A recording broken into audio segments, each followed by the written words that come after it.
Argentina Presidencia.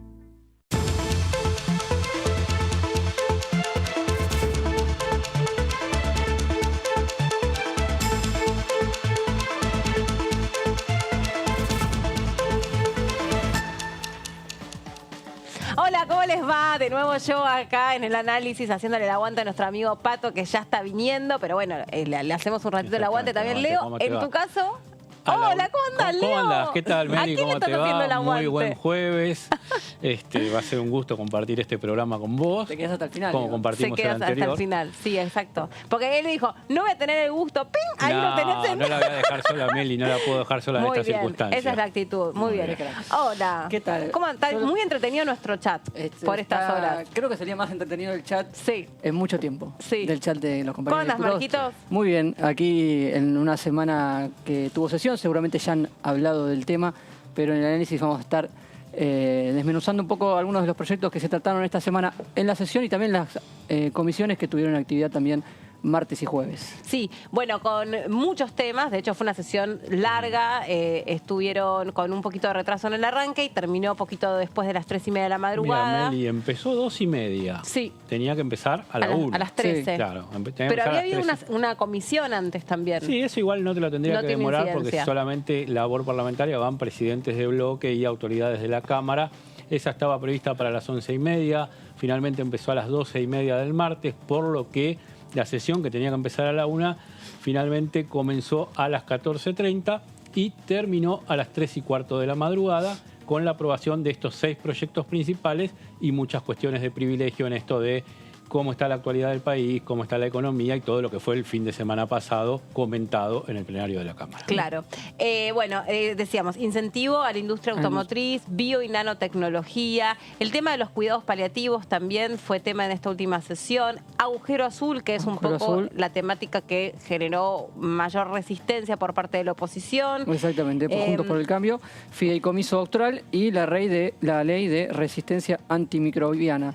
Completaron el temario. Como decía vos, cuidados paliativos, que además se convirtió en ley y fue uno de los temas que más interesó al Poder Ejecutivo. Sí, de lo que pasó el día martes. Recién, perdón, no te quería interrumpir, perdón. Dale. Recién se preguntaba una de las diputadas que entrevistábamos por qué López Murphy no acompañó esta ley. Si alguien tiene esa respuesta buen o que mismo López Murphy pudiera explicar por qué no acompañó algo que tenía un amplio apoyo y uno, digamos, a grosso modo puede pensar que ¿qué podría motivar a un diputado en no acompañar o no respaldar una perspectiva, digamos, de derechos humanos para las personas que están en esta instancia? Digo, derechos humanos para esa persona y para toda su familia, ¿no? Comprendiendo, bueno, qué sé yo, mayores beneficios y cobertura para quienes tienen que ser acompañados en esta instancia. Exactamente, y fue el único voto en contra de Juntos por el Cambio que se mostró a favor de la ley. Obviamente tiene su identidad propia dentro de Juntos por el Cambio. Ricardo López Murphy es el diputado que, al ser un monobloque y tener una posición económicamente liberal, a veces muestra estas disidencias, estas diferencias, y dentro de Juntos por el Cambio está establecido que tenga ese tipo de autonomía a la hora de votar en el recinto.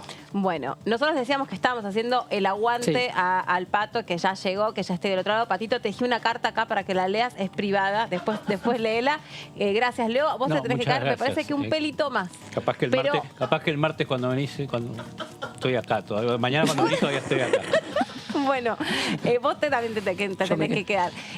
Vamos a compartir la palabra del diputado Torello sobre el impulso a la industria automotriz. ¿Cuál es su opinión? Nosotros somos un país de locos. No tenemos $1 partido al medio y castigamos las exportaciones. O sea, no estamos muy bien. Ahora, bueno, pero esta ley es supuestamente para promover las exportaciones. Pero para promover las exportaciones a partir de... O sea, la realidad es que nosotros tenemos...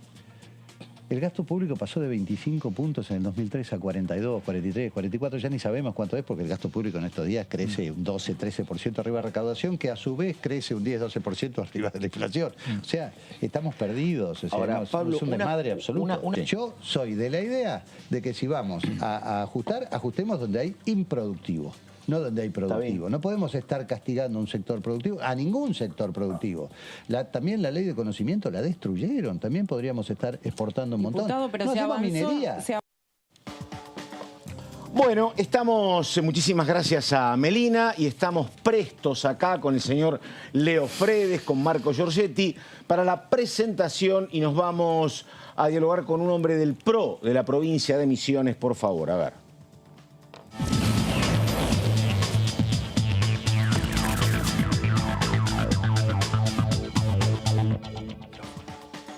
Bueno, ahí está el diputado Schiavoni. ¿Cómo le va, diputado? ¿Qué dice? Se lo ve bien ahí, fondo blanco, camisa blanca al diputado.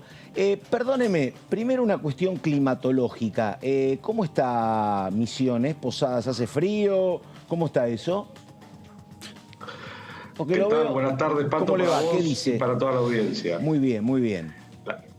La verdad es que estoy en Cava, yo no estoy en Misiones. Claro. Pero sí sé que está cálido el clima en la provincia de Misiones. Está cálido climatológicamente hablando, dice usted. Sin segundas alusiones. Bueno. Sin segundas. Diputado, una consulta. Hoy estábamos hablando. A mí me parece que fue bueno, pero ¿cómo hizo la Cámara poco para sustraerse el martes a todo este enorme lío? Y bueno, hacer catarsis temprano, pero después votar proyectos donde muchas veces había dictámenes comunes, y salvo, creo, agujero azul, en los otros había siempre votos oficialistas y opositores. Estuvo bien, parece, ¿no? ¿Eso o no? Sí, la verdad que era un temario, digamos, que estaba casi en su totalidad acordado, con dictamen en conjunto, o sea, en teoría no habría de haber habido mayor conflictividad en aprobar esas leyes. Pero como bien dijiste, el contexto en el que se dio la sesión hizo que las primeras horas fueran un poco de catarsis. Yo, en lo personal, la verdad es que pensé que la sesión se iba a levantar. Me parece que, no digo que no sean temas de relevancia los que hayamos tratado, pero me parecía a mí que por esas horas, y por estas también, lamentablemente, el país atraviesa momentos que ameritan que reflexionemos más sobre la coyuntura, sobre lo que está pasando, y me parece que la población en general está bastante más preocupada por la actualidad, por cómo impacta la economía en la vida de las familias, de los comercios y de las empresas, que en los temas del temario que tratamos el martes pasado.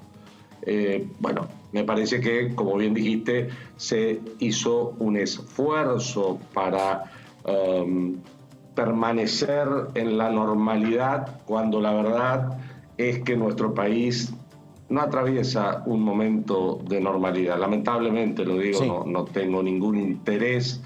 Nosotros no pertenecemos al club del helicóptero, no somos los que tiramos toneladas de piedra, todo lo contrario, velamos por la institucionalidad en la República Argentina. Pero lamentablemente tampoco podemos hacernos los distraídos y mirar para otro lado.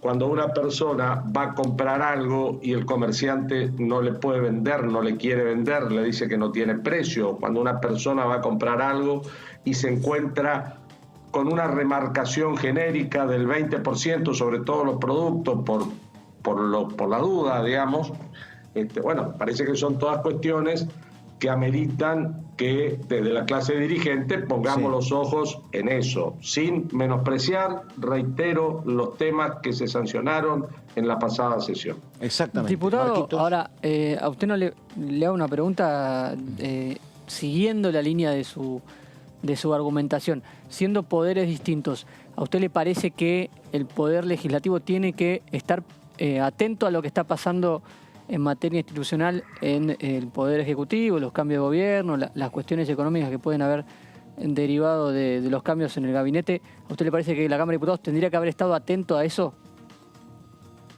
A ver, el Poder Legislativo,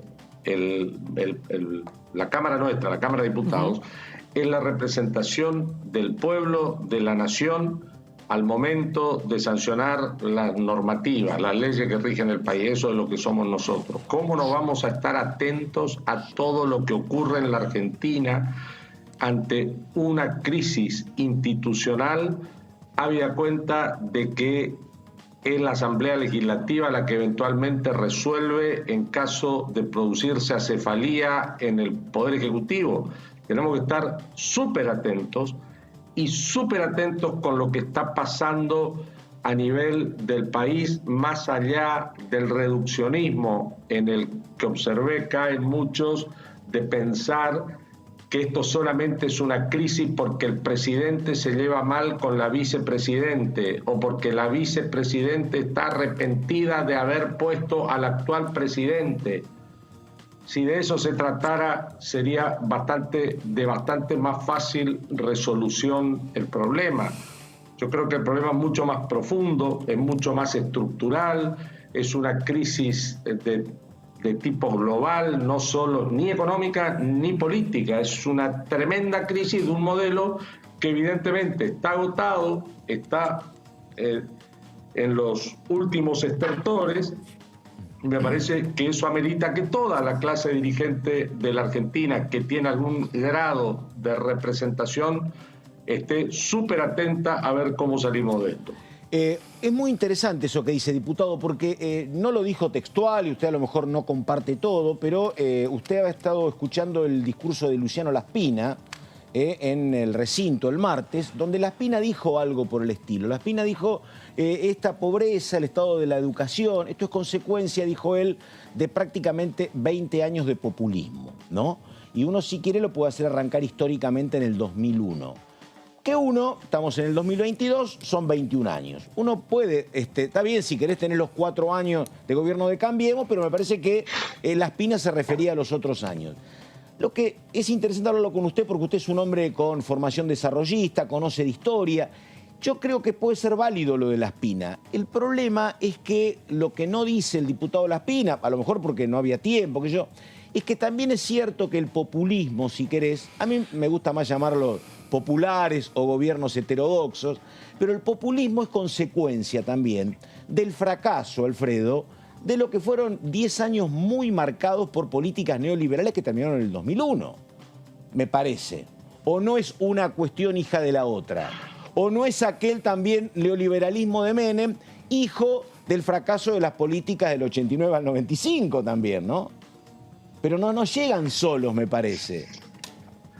A ver, Pato, yo creo que la tragedia de la Argentina es que haya fracasado el modelo desarrollista impulsado oportunamente por el presidente Frondizi, ideado en conjunto con Rogelio Frigerio Abuelo, y bueno, me parece que el haberse apartado de esas políticas impulsadas para desarrollar la economía de la Argentina de manera integrada, tanto desde el punto de vista del aparato productivo como desde el punto de vista territorial, con una alianza de clases y sectores que podía llegar a resolver el nudo gordiano de los intereses,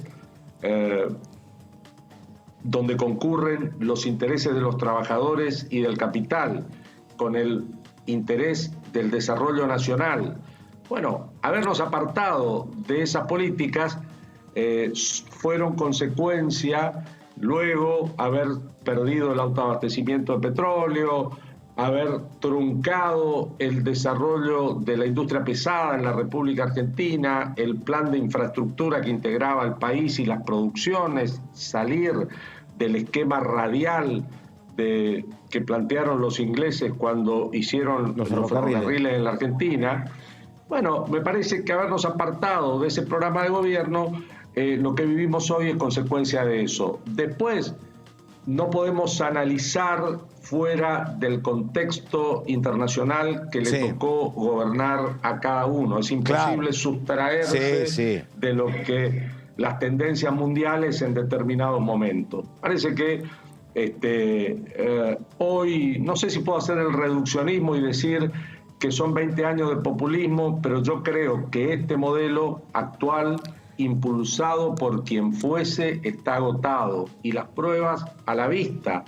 Tenemos enorme cantidad de compatriotas bajo subsidios y la consecuencia directa de eso es que hay cada vez más pobreza en la Argentina. Tenemos políticas restrictivas de todo tipo, sobre el tipo de cambio, sobre el comercio exterior, sobre las importaciones y las exportaciones, y la consecuencia de eso es que el dólar se va cada vez más lejos y esa es la economía real.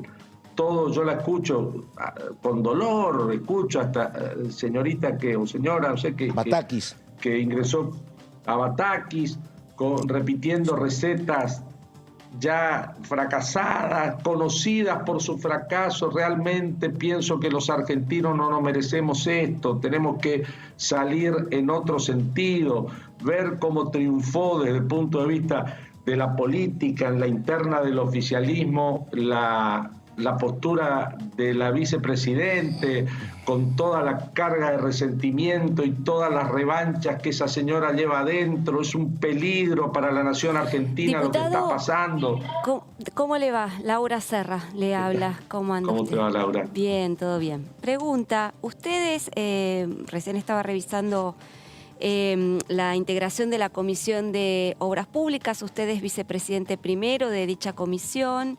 Más allá de la reunión constitutiva, quería saber si ustedes han tenido alguna reunión de la comisión, si están trabajando en algún tema o algún proyecto en particular, y si usted cree que en esta cuestión de reducir el déficit, que es uno de los planteos que hace el Fondo Monetario Internacional, digamos, y una meta al cual nuestro país ha suscripto luego del acuerdo firmado con el fondo, ¿usted cree que la obra pública deberá ser uno de los puntos donde debería bajarse el gasto justamente para cumplir con esta meta?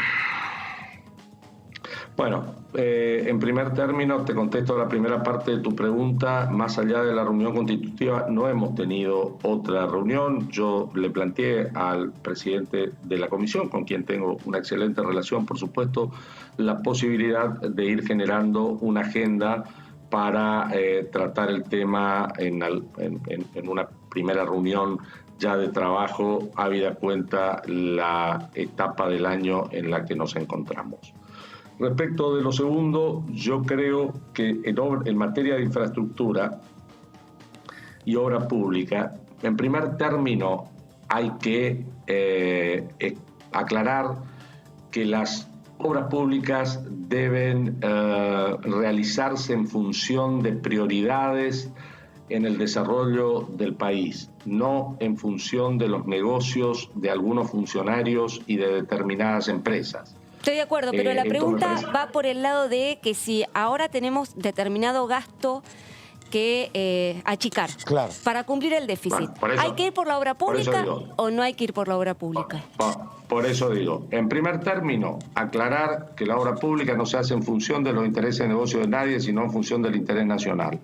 En segundo término, hay mecanismos que tenemos que ser lo suficientemente creativos e ingeniosos y sobre todo observadores para realizar obras públicas por cuenta de capital privado.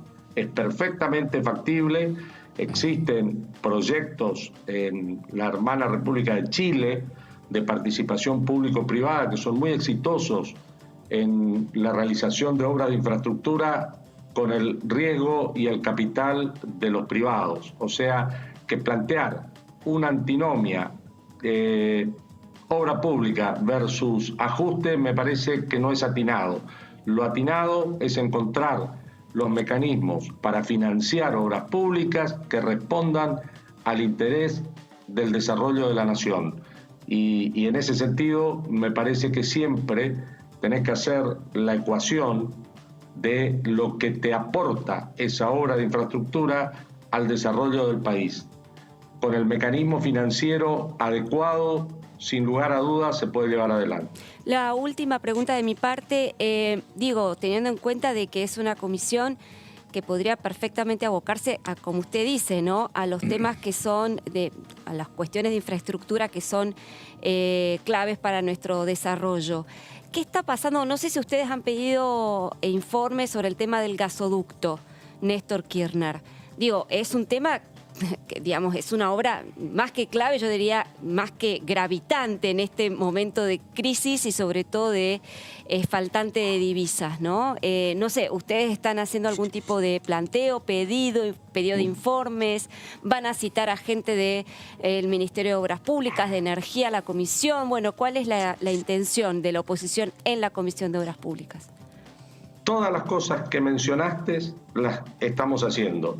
Hemos presentado varios pedidos de informe, sobre todo a partir de las declaraciones que efectuara en su momento la vicepresidenta de la Nación y que tuvieron como consecuencia la renuncia del ministro Culfas.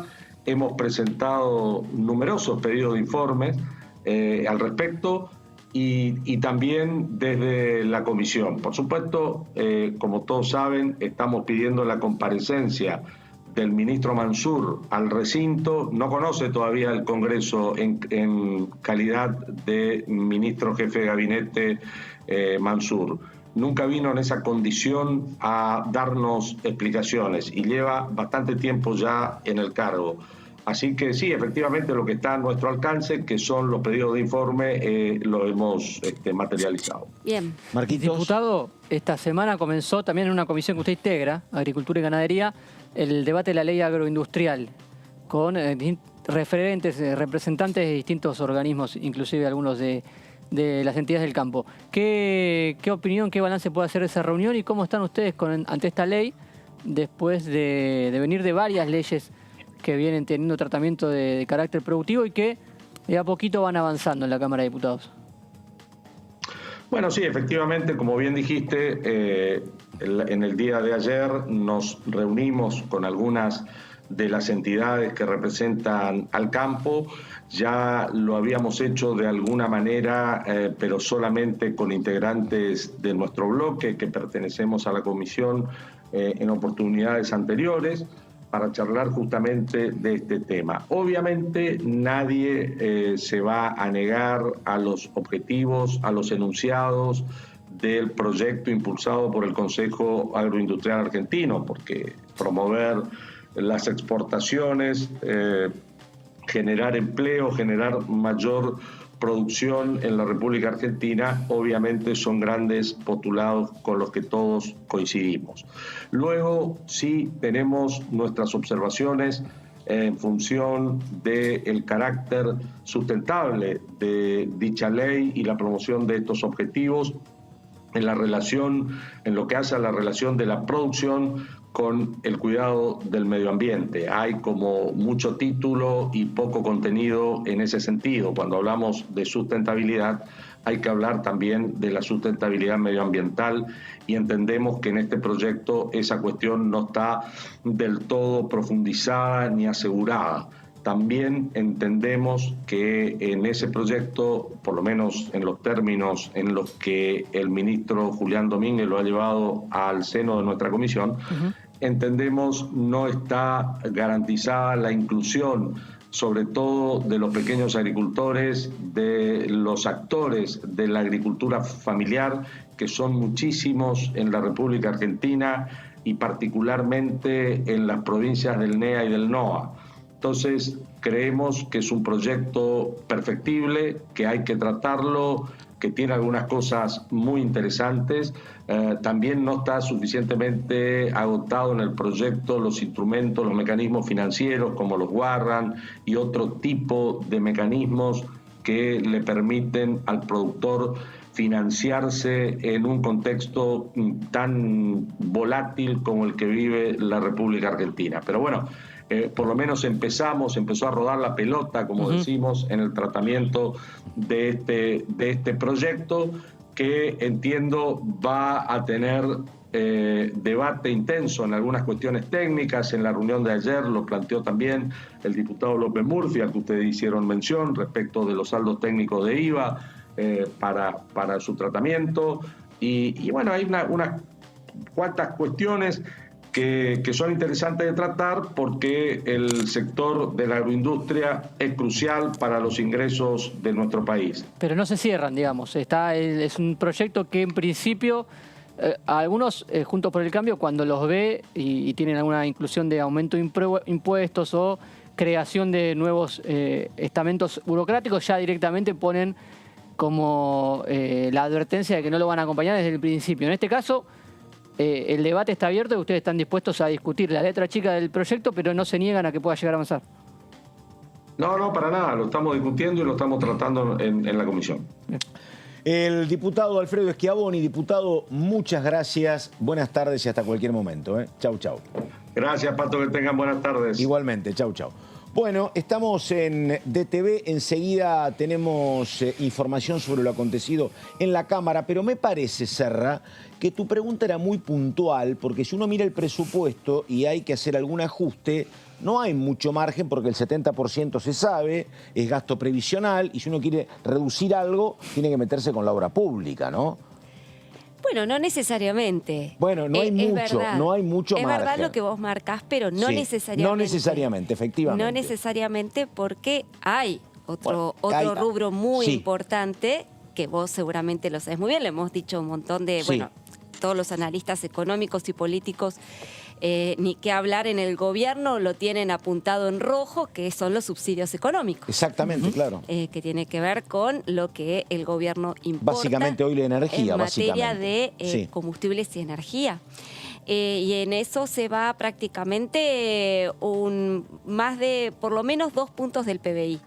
Así que es una cuestión muy delicada, que el gobierno por ahora no le está poniendo coto, y estamos viendo cómo mes a mes, esperemos que no sea tanto en primavera, pero sí en estos meses de invierno, hay un drenaje multimillonario de divisas justamente para afrontar las importaciones de gas. Pero es un tema muy delicado porque cuando la economía se paralizaba en el gobierno de Cambiemos, ya por el año 2018, se indicaba que una de las cuestiones era que no querían expandir el gasto y habían reducido obra pública. Y lo que pasa cuando vos reducís obra pública es que cae toda la actividad económica porque es menos gente trabajando, menos venta de bolsa de Portland, menos venta de todo. Es un tema muy complicado. Y la alternativa fue el proyecto que señaló el diputado acá. Que funcionó a medias, en la inversión pública y público-privada, que fue un debate aquí en la Cámara de Diputados, obviamente en el Congreso, en las dos cámaras, pero aquí puntualmente también se dio. Un proyecto que se generó durante esos años con el incentivo o el impulso del aquel entonces ministro de Transporte, Dietrich, entre otros, y que este gobierno lo cuestiona fuertemente. Incluso las últimas, hace muy poquito el presidente habló puntualmente de ese proyecto de participación público-privada para criticar al gobierno de Cambiemos. Así que hay además, una relación tirante. Exactamente. Además, Laura, en torno a lo que vos decís, hoy hubo otra vez declaraciones de la titular del fondo planteando que el gobierno argentino tiene que hacer ajustes en el gasto, efectivamente. Sí, lo planteó el Fondo Monetario Internacional la semana pasada también, cuando aprobaron las metas del primer trimestre. Exactamente. Pero a renglón seguido dijeron que tienen que hacer, ajustes importantes en lo que tiene que ver con las transferencias a las provincias, lo que tiene que ver con subsidios económicos, no hacer locuras en el tema previsional, o sea, ir tendiendo hacia una reforma previsional en el corto y mediano plazo. En fin, una serie de puntualizaciones. Medidas históricas y con el sello del Fondo Monetario, por otra parte, ¿no? Sí, claro. El tema es que, bueno, el fondo hoy por hoy está de alguna manera marcando el rumbo. Hasta ahora viene acompañando esta lenta agonía del gobierno, porque hay que decirlo así. Claro. Es una agonía que parece... Perdóname, estaba previsto que viajara esta semana Guzmán. Tenía los pasajes el lunes, comprados. Efectivamente. Para ir al Club de París. Al Club de París. Al Club de París también, claro. Sí. Que se postergó, ¿no? Después por la renuncia, el propio Club de París dijo, bueno, vamos a darle tiempo a que se acomode la nueva ministra. Hoy hubo otra reunión también de, Batakis estuvo con el presidente de la Cámara de Diputados, pero falta definir colaboradores todavía. Sí, se anuncian en la tarde, me parece. ¿Ah, sí? Se anuncian Hoy la ministra Batakis fue a Casa Rosada con Alberto, después vino aquí a la Cámara de Diputados y a la tarde se podrían llegar a conocer avances de cómo va a ser su equipo de trabajo. Cuando Serra preguntó lo de la obra pública, digo, a lo mejor tiene algún dato, Serra, tiene algún informe ahí. No. Percepción. Lo que uno está mirando es que en términos del PBI, por ahora la obra pública, en términos del gasto, está bastante reducido la ejecución, digamos, ¿no? Viene baja la ejecución de lo que tiene que ver con obras de infraestructura. Es normal para la época del año, habitualmente los devengados se aceleran en el segundo semestre, pero bueno, es notable eso. Hay que ver concretamente qué es lo que va a decir el presupuesto 2023 sobre esta cuestión. En principio, el avance del presupuesto que se presentó la semana pasada sostiene que sí, que van a seguir sosteniendo la obra pública, pero bueno, una cosa es una expresión de deseos y otra cosa es verlo materializado. Por un lado tenés las modificaciones con lo que es el Ministerio de la Vivienda, acordate que se fue Bielsa, ahora está Ferraresi, y por otro lado, digamos que el Ministro de Obras Públicas es Cato Pois, uno de los hombres más albertistas, si querés, en el gabinete, y con una gestión que no ha sido objetada, me parece, la gestión. Es de los, pero, efectivamente, ministros que funcionan del albertismo, ¿no? Como decís vos, el tema de recursos es esencial. Efectivamente. Bueno, vamos por favor con imágenes, a ver lo que pasó. Algo decía Marcos entonces de la reunión de la ministra de Economía, Silvina Batakis, con Sergio Massa. Ahí está la imagen. El presidente de la Cámara, Sergio Massa, recibió en su despacho a la titular de Economía, Silvina Batakis, para analizar la agenda legislativa en materia económica del segundo semestre del año. Recordamos que el presidente de la Cámara entonces estuvo compartiendo esta mañana este encuentro con la ministra. Recordamos que se están haciendo esfuerzos, me parece, importantes. Yo decía, sustraerse al clima político, porque se aprobó, por ejemplo, el tema que tiene que ver con la promoción de la industria automotriz, ¿no? Y antes también se aprobaron hace algún tiempito otros proyectos que estaban esperando desde lo que era la agenda de extraordinarias de enero, que nunca se cumplió. Exacto. Era un proyecto donde había trabajado, más que Guzmán, eran proyectos de Culfas, ahora también sostenidos por Daniel Scioli.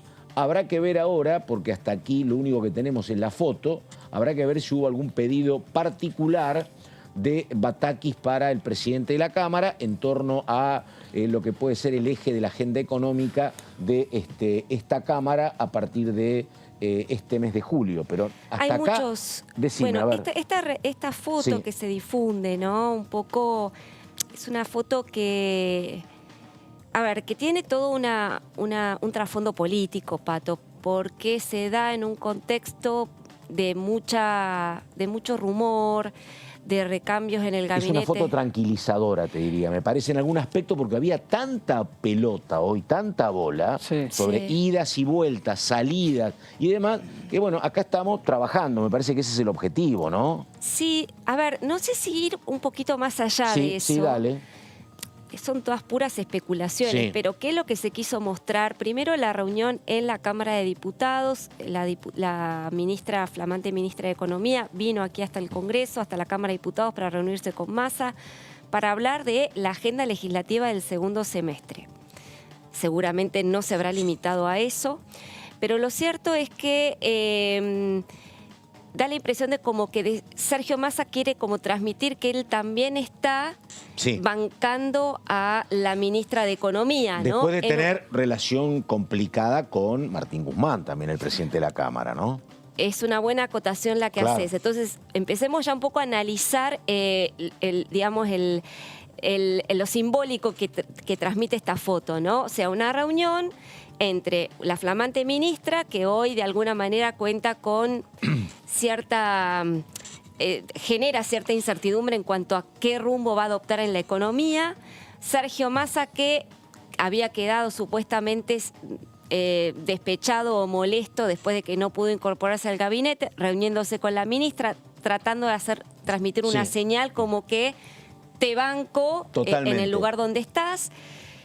Hay que ver, hay muchos rumores dando vuelta diciendo de que no se limitaría el cambio de gabinete nada a más que Batakis. Habría nuevos cambios. También hay algunas versiones que indican que hubo una reunión anoche entre Sergio Massa, Cristina Fernández de Kirchner y Alberto Fernández. Reunión que te digo, hace 15 minutos se encargó de señalar que no había existido la vocera Gabriela Cerruti, que va a hablar ahora 17:30. Por eso hay muchos rumores, dando vueltas sobre que parece ser que el capítulo del recambio ministerial del domingo no estaría del todo cerrado, que podría haber más movimientos, y creo que la reunión de Massa con Batakis quiere decir que Massa todavía sigue estando en el frente de todos, pese a todos los rumores de que iba a pegar un portazo, de que estaba maltrecho, quedó maltrecho después de la el frustrado desembarco en el gabinete, etc. Y Batakis dice además, no solo tengo a los gobernadores, a Daniel Scioli, sino que también tengo el respaldo del presidente de la Cámara de Diputados, me parece que va por ahí, ¿no? Que es otra pata dentro del espectro peronista, oficialista. A ver. Y hay que decir que el segundo semestre incluye claramente la ley económica más importante, que es el presupuesto. Así que nada más ni nada menos. Después de la historia del 2022, imagínate.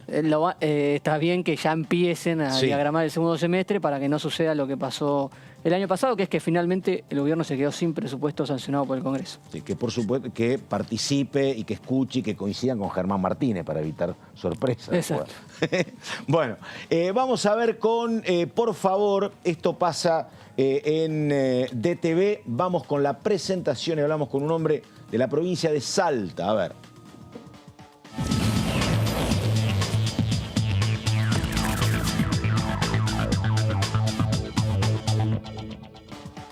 Bueno, ahí está el diputado Zapata. Diputado, ¿cómo le va? Buenas tardes. Y consulta, ¿está en su provincia o está por acá, Zapata? Muy buenas tardes, señor Méndez. Estoy en Salta. Estamos acá en nuestra provincia. Está en Salta. Bueno, muy bien, estamos. Bueno, a ver, Zapata consulta, ¿cómo votó en la jornada del martes? Se votaron 6 proyectos.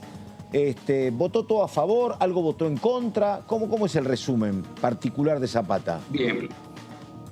Zapata a favor del régimen de promoción de la industria automotriz, en el tema de la nanotecnología. Sí. Voté negativo en el fideicomiso de Santa Cruz. Tierra del Fuego. Sí, Tierra del Fuego, perdón. Sí. Tierra del Fuego.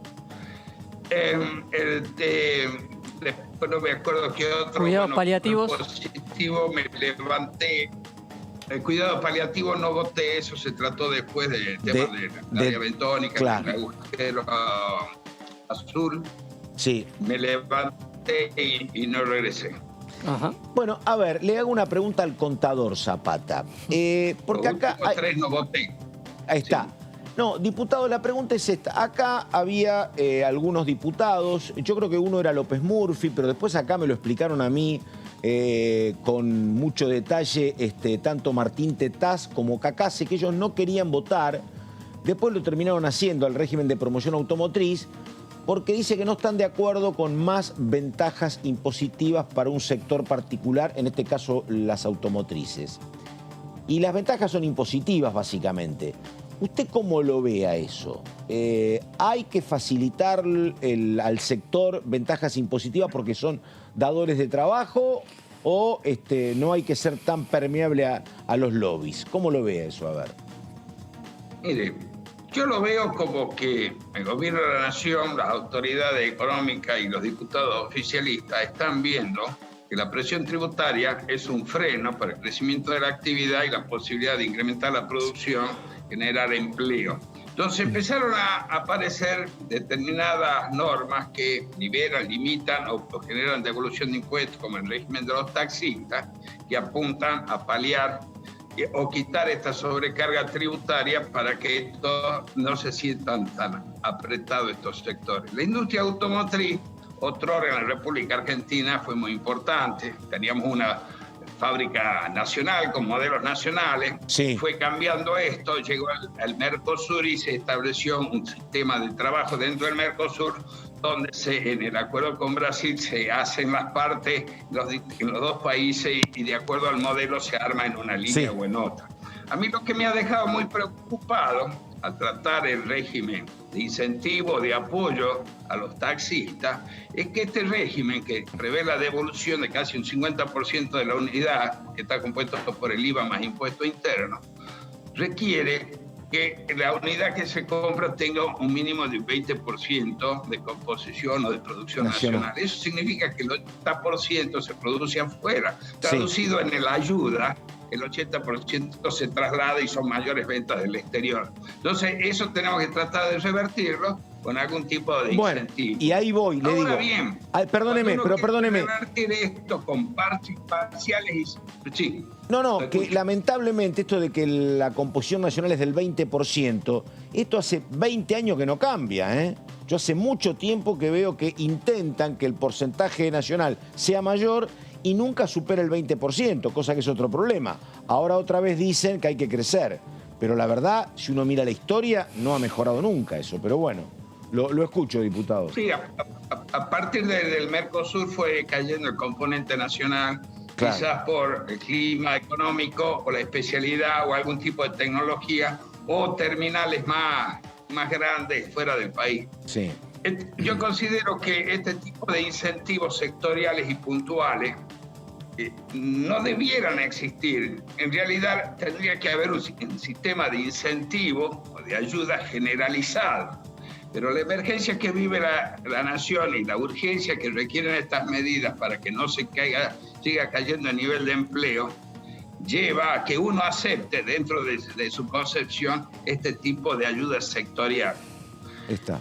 No es bueno, no es íntimamente federalista, pero mueve mucho dinero y mucho empleo. Sí. En eso basé para decidir mi voto apoyando esta iniciativa. Pero mucho mejor sería si buscamos la forma de reducir la carga tributaria y tratar de eliminar lo que se llama el comercio o la actividad informal. Es muy difícil en la República Argentina porque lo informal no está comiendo y dentro de poco lo informal va a elegir los diputados. Diputado, ¿cómo le va? Marco Giorgetti, lo saludo. Usted dice que antes que dar estos beneficios e incentivos a sectores en particular, había que hacerlo de manera general. Eso incluye una reforma tributaria, el tratamiento en el Congreso de una reforma tributaria que incluya a todos los sectores en un mismo debate. ¿Esto es posible? ¿Usted cree que es posible en el Congreso? Mire, yo estoy en la política. La gente más vieja que yo en la política, yo la defino como la búsqueda del bien común. Ellos la definen como el arte de lo posible. Así que ahí más o menos le estoy respondiendo. Así, la República Argentina necesita reformular su sistema tributario. Tiene muchas injusticias, hay situaciones que no están contempladas y esta teoría del sistema legal tipo gomería que se maneja metaparche por todos lados no nos hace bien porque se empieza a armar una trama de subsidios y beneficios cruzados que realmente se van transformando en nichos prebendarios que representan una injusticia respecto de otros sectores. Cuando uno va a estudiar la política económica de desarrollo va a tener en cuenta el tipo de actividad, el efecto multiplicador en la economía, en el empleo, también el desarrollo regional, el federalismo. Y todo esto es muy difícil tomarlo en cuenta cuando uno analiza parcialmente. Por ejemplo, nosotros los salteños queremos que se vuelva a poner en vigencia, no solo nosotros, sino todas las provincias que son fronterizas, el régimen de área de frontera que tenía incentivos impositivos y ayudaba a la erradicación de industrias y empresas en el área de frontera, no solo para el comercio, sino para el desarrollo de esa zona. Nosotros lo requerimos con urgencia, por lo que sucede en el norte del país, fronterizo con Bolivia, que como consecuencia de la intromisión del Estado en la fijación del precio de los hidrocarburos con el tema del Valle Criollo, una zona que era altamente productiva dejó de ser atractiva para hacer inversiones en prospección y perforación, y la gente que vivía ahí, que tenía un muy buen nivel de vida, el salario promedio más alto de la provincia, ha caído en la pobreza, la mayoría vive de planes sociales. El día de mañana se abre una exposición importante que es en Mosconi, la Expo Mosconi, yo pienso asistir. Entonces nosotros todos buscamos... Sí, perdón, ¿esto es Tartagal, diputado? ¿Tartagal es esto? Mosconi está el departamento se llama San Martín, la ciudad cabecera es Tartagal. Estamos. La ciudad cabecera, el departamento se llama San Martín. Los petroleros eran Rivadavia, San Martín y Orán. Entonces, ahí había una concentración de trabajo, de producción, de generación de ingresos muy importante. Contribuyeron durante mucho tiempo a proveer de combustible y energía barata a todo el país. Pero cuando deja de ser atractivo en un esquema que estaba privatizado, pero con precio controlado con el barril, las empresas no invierten en nuevas perforaciones y la gente se queda sin trabajo. Totalmente. Muchos se fueron al sur, otros no pudieron, otros están en las mejores condiciones en Arabia Saudita porque la provincia de Salta, el desarrollo de la carrera de ingeniería química en el área de petróleo alcanzó niveles de reconocimiento internacional. Bueno, nosotros consideramos que hay que recuperar, pero va a ser muy difícil. Y el reestudio del sistema tributario, sumado a un régimen de área de frontera, nos va a ayudar con eso. Y le cuento una cosa, que realmente por ahí la gente le va a costar creer. El argentino en Orán ahorra en boliviano, no ahorra en dólares. Mirá vos. Bueno, es una moneda muy estable la boliviana. Tuvo menos inflación que Estados Unidos. Efectivamente. ¿Y usted, Zapata? Sí. ¿Usted ahorra en...? ¿Usted en boliviano o en argentino? Mire, yo no tengo capacidad de ahorro, pero si tendría que ahorrar, ahorraría en una moneda que sea de transacción libre y como hombre del campo, la mejor forma de ahorrar es comprar insumos. Porque tengo que prever la próxima cosecha. Ahí está. Hablando de cosecha, diputado Zapata, bueno, el norte fue una de las regiones más afectadas por el faltante de gasoil, de combustible. Quería saber cómo está la situación actualmente, si se está empezando a solucionar este problema o sigue tan grave como hasta hace unos pocos días. Mire, en principio hay noticias que dicen que tiende a normalizarse. Nosotros no lo vemos en el terreno. Se avecina, en esta época, acá en la provincia de Salta, se está implantando trigo. Pues nosotros cosechamos a partir de noviembre el trigo en muchas zonas de la provincia y tenemos problemas de abastecimiento de combustible. Y algunos están pensando hasta ponerle aceite usado de la freidora a los tractores, pero no anda. No va a dar resultado. Creo que ha sido un problema de falta de previsión, falta en la línea de abastecimiento, complicado con una escasez de dólares derivados algunos. Puede ser con las restricciones a la exportación, pero también con la necesidad que ha tenido el Banco Central de mantener una intervención para que la divisa no se dispare. Muchas veces la intervención del Banco Central nos priva o liquida reservas por ahí que nosotros las necesitamos para sostener la actividad económica del país, solo para atender la especulación en el mercado de capitales o en el mercado financiero. Bueno, pero lo importante es que, designada la nueva ministra, de mensajes claros de estabilidad para que la gente pueda confiar y no estar tan en ascuas sobre lo que puede llegar a pasar.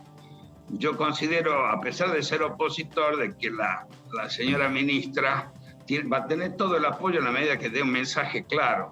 Todos queremos que a la Argentina le vaya bien, que haya estabilidad, que no siga perdiendo el poder adquisitivo del salario, porque eso nos hace mal a los que producimos y a los que consumimos. Diputado, una consulta de la vida cotidiana. Acá obviamente desde hace 3 o 4 días hay muchísima inquietud en materia de precios, el cartelito de que te lo vendo un 20% más caro, el comerciante que no sabe si con el precio que está recibiendo puede reponer. Pero bueno, vio cómo es la capital y ambas siempre son más efervescentes. Cuando llega a Salta, digo, ¿cómo está la situación? ¿También se nota un poco menos? ¿Cómo es la descripción? Y mire, acá se exacerba porque tenemos nosotros sobre los tiempos, tenemos un tiempo adicional que el tiempo de reaprovisionamiento.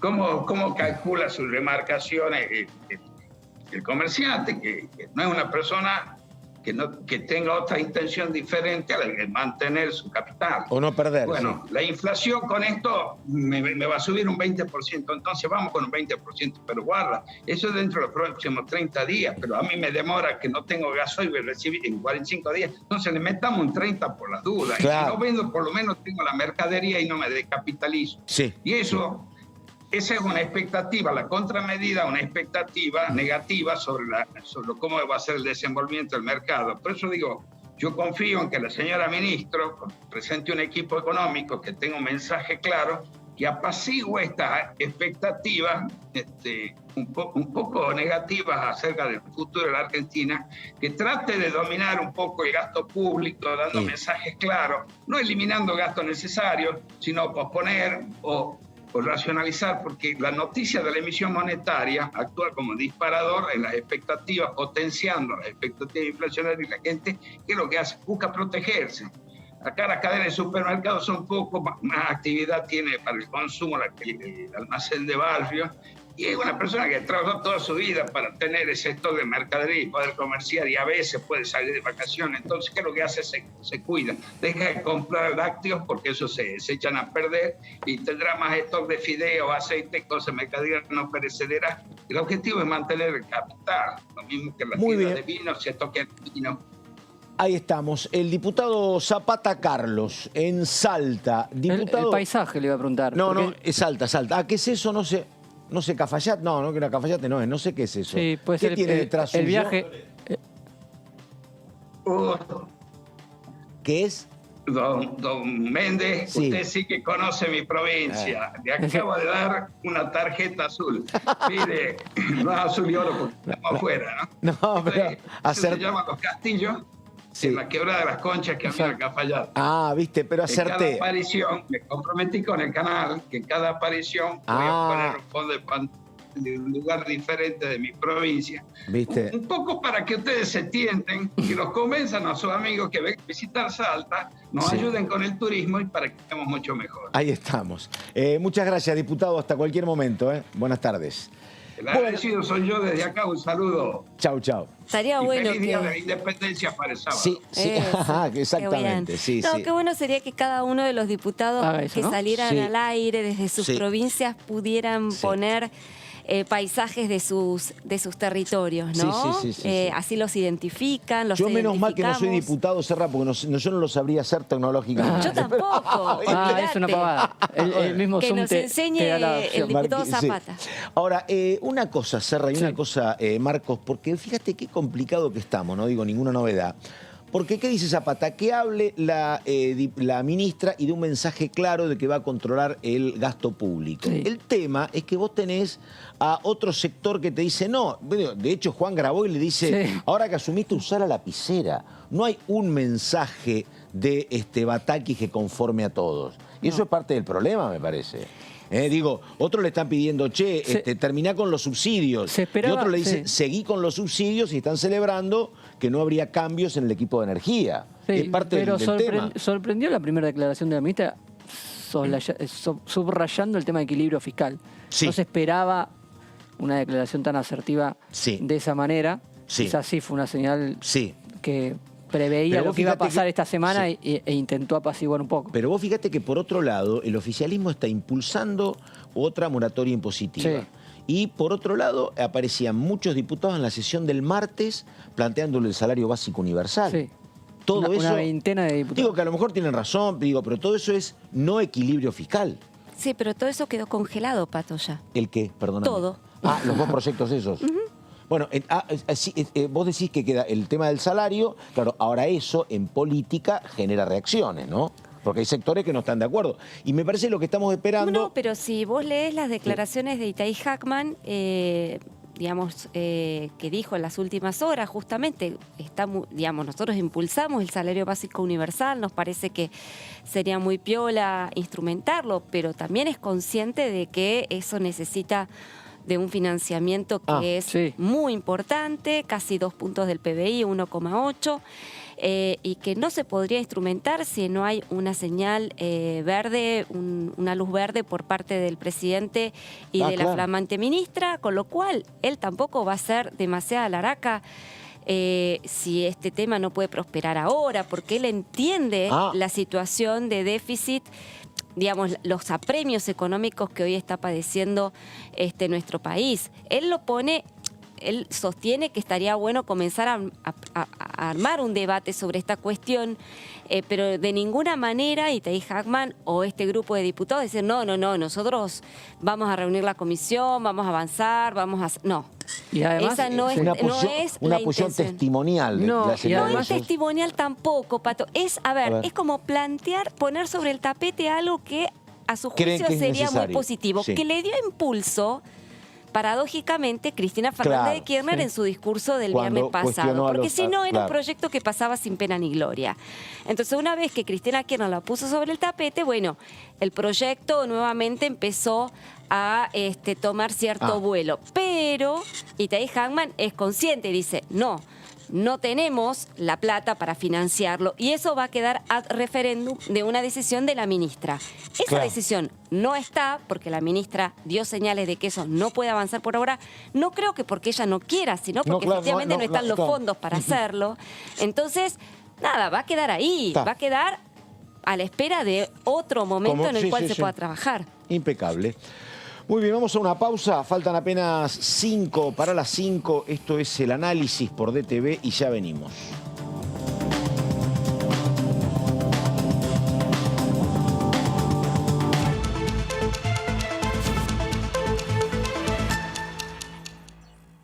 Profe, ¿qué hago ahora? Ya usaron la NetBook con Pitágoras. Tengo otra actividad. Si les doy la distancia hasta el mástil y también les doy el ángulo, ¿cómo calcularían la altura de la bandera? Tangente del ángulo por adyacente. Muy bien. Ah, y profe, ¿Pitágoras tenía netbook? No creo. Pero queda entre nosotros. Este año, la bandera de la educación va a izarse más alto que nunca. La educación, nuestra bandera. Ministerio de Educación. Argentina Presidencia.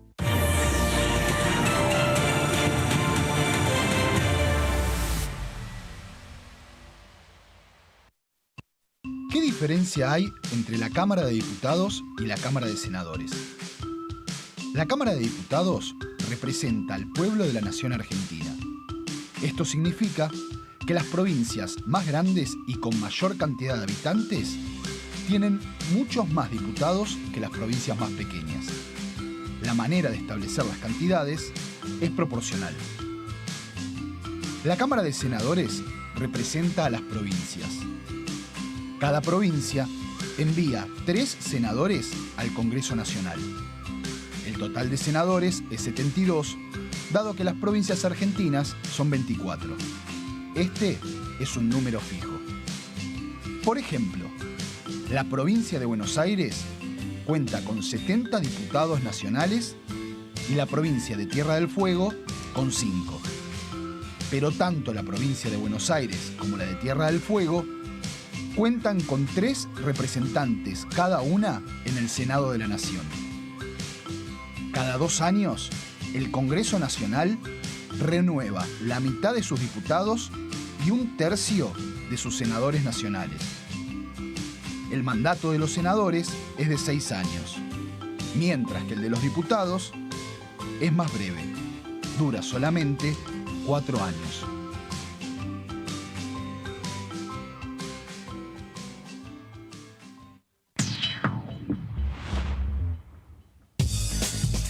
Lo que piensan las diputadas. Lo que piensan los diputados.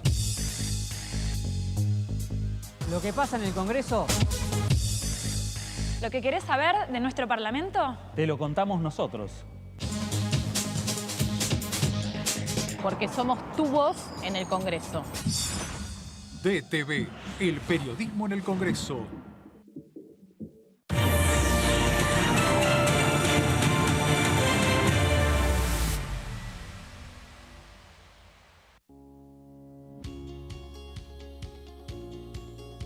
Cuando un proyecto de ley ingresa a la Cámara de Diputados, ya sea creado por un legislador, enviado por el Poder Ejecutivo o producto de una iniciativa popular, se trata primero en las comisiones correspondientes para luego ser tratado en el recinto por los diputados. Las comisiones son el ámbito de análisis y debate sobre los proyectos de ley conformadas por legisladores de distintos bloques. Hay 23 comisiones especiales que tratan temas específicos como el atentado a la AMIA y 45 permanentes que tratan temas vigentes como educación y salud. Un diputado puede formar parte de varias comisiones. Cada comisión se compone de un presidente, un vicepresidente y de 3 a 5 secretarios. La duración de los miembros de las comisiones permanentes y especiales es de 2 años. Para que la comisión funcione debe tener quórum, es decir, un mínimo de 15 y un máximo de 31 a 49 diputados. Las autoridades son elegidas por los propios integrantes de las comisiones, que a su vez son elegidos bajo consenso por sus propios bloques. Para que un proyecto sea tratado en el recinto, debe contar con el apoyo de la mayoría de los integrantes de esa comisión. Al finalizar una reunión de comisión, se dictamina sobre la pertinencia de tratar el proyecto en el recinto. El dictamen propone una resolución o decisión sobre una o varias iniciativas o proposiciones.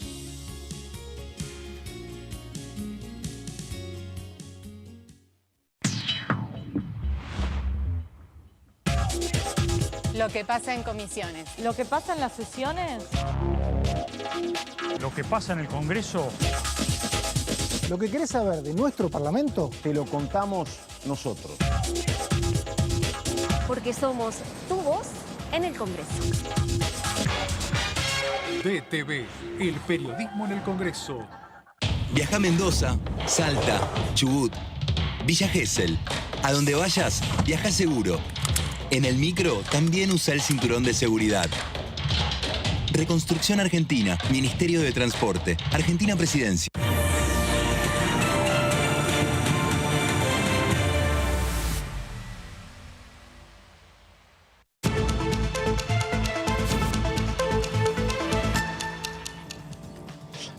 Exactamente las 5 de la tarde, estamos en el análisis, ya pasó Laura Serra, también Marcos, con un montón de cuestiones que tienen que ver con lo que pasó el martes, lo que va a venir.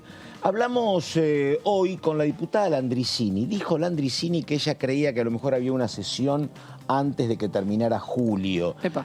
Pero las caras de mis compañeros y la de varios hablan de mayor escepticismo, ¿no, Marquitos? Quizás al final, en la última Quizás semana. sobre la última semana de julio, pero sí. La verdad hay que ver porque hay algunos temas que sí que han quedado pendientes de resolución, pero bueno, hay que ver cómo se desarrolla la crisis que hoy estamos padeciendo. Totalmente. Bueno, a ver, está Luciana Fernández Sosa. Luciana, Ley de Derechos y Garantías de las Personas Víctimas de Delitos.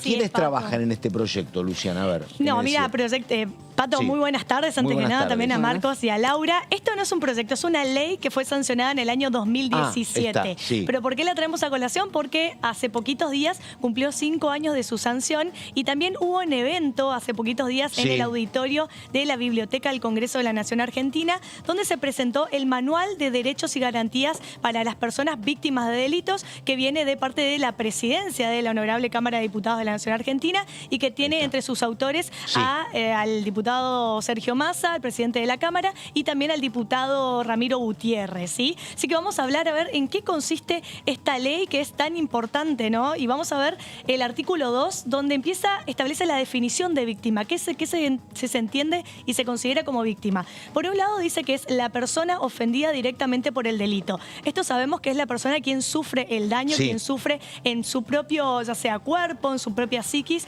en la consecuencia del delito. Y esta es la novedad, el inciso B, que habla de que también se considera como víctimas, esto es sacado de los instrumentos internacionales, ¿no? de derechos humanos, y establece que también son víctimas el cónyuge, el conviviente, los padres, hijos, hermanos, tutores o guardadores en los delitos cuyo resultado sea la muerte de la persona con la que tuvieran tal vínculo, o si el ofendido hubiere sufrido una afección psíquica o física que le impida ejercer sus derechos.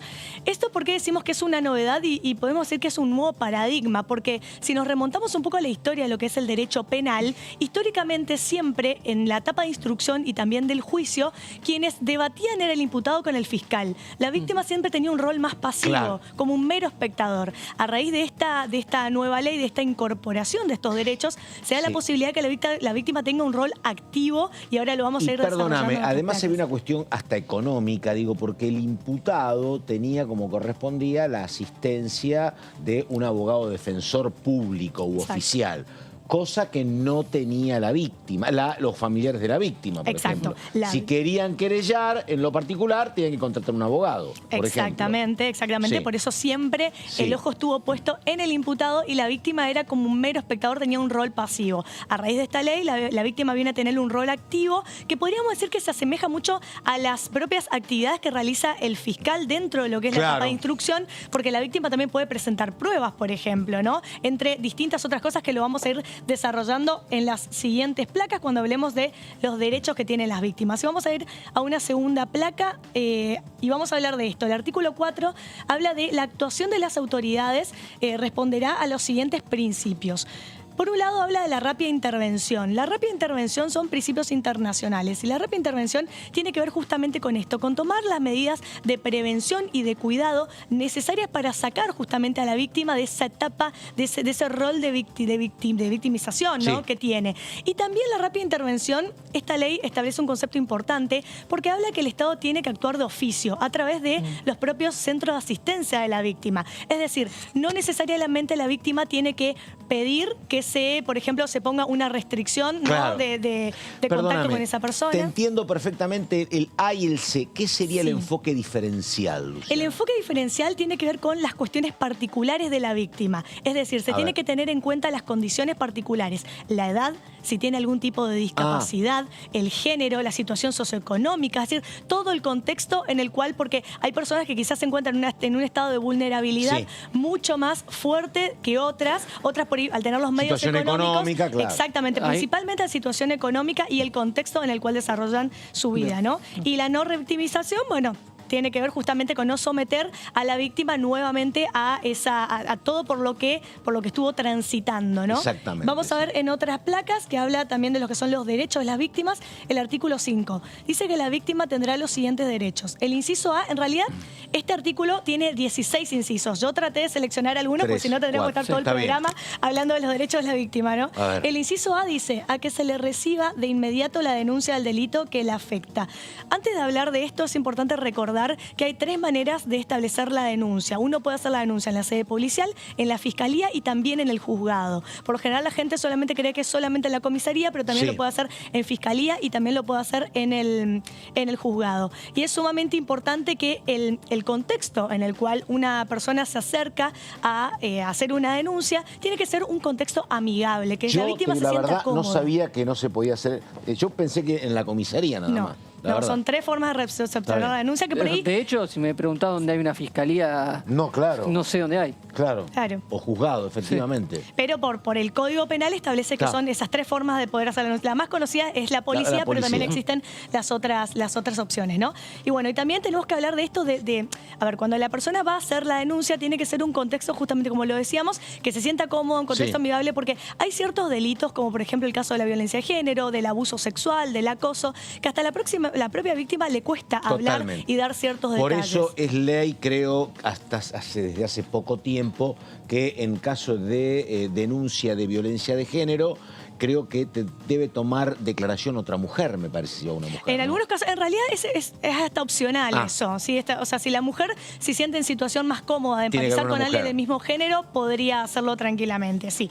Otro de los incisos dice a que se respete su intimidad en la medida que no obstruya su investigación. ¿Por qué dice en la medida en que no obstruya su investigación? ¿Por qué? Porque en principio hay que respetar la intimidad de las víctimas, pero hay ciertos detalles del hecho y del caso que el juez necesariamente los tiene que saber, porque si no los hace, justamente estaría obstruyendo esa investigación. Entonces hay que buscar, hay que tratar de... Exacto, hay que tratar de hablar de la manera más amena y la manera más cómoda posible para que la víctima pueda contar tal cual todo lo que sucedió y de la manera justamente respetando siempre su intimidad, ¿no? También otro inciso habla de que a requerir medidas de protección para su seguridad, la de sus familiares y la de los testigos que declaren en su interés a través de los órganos competentes. Esto tiene que ver...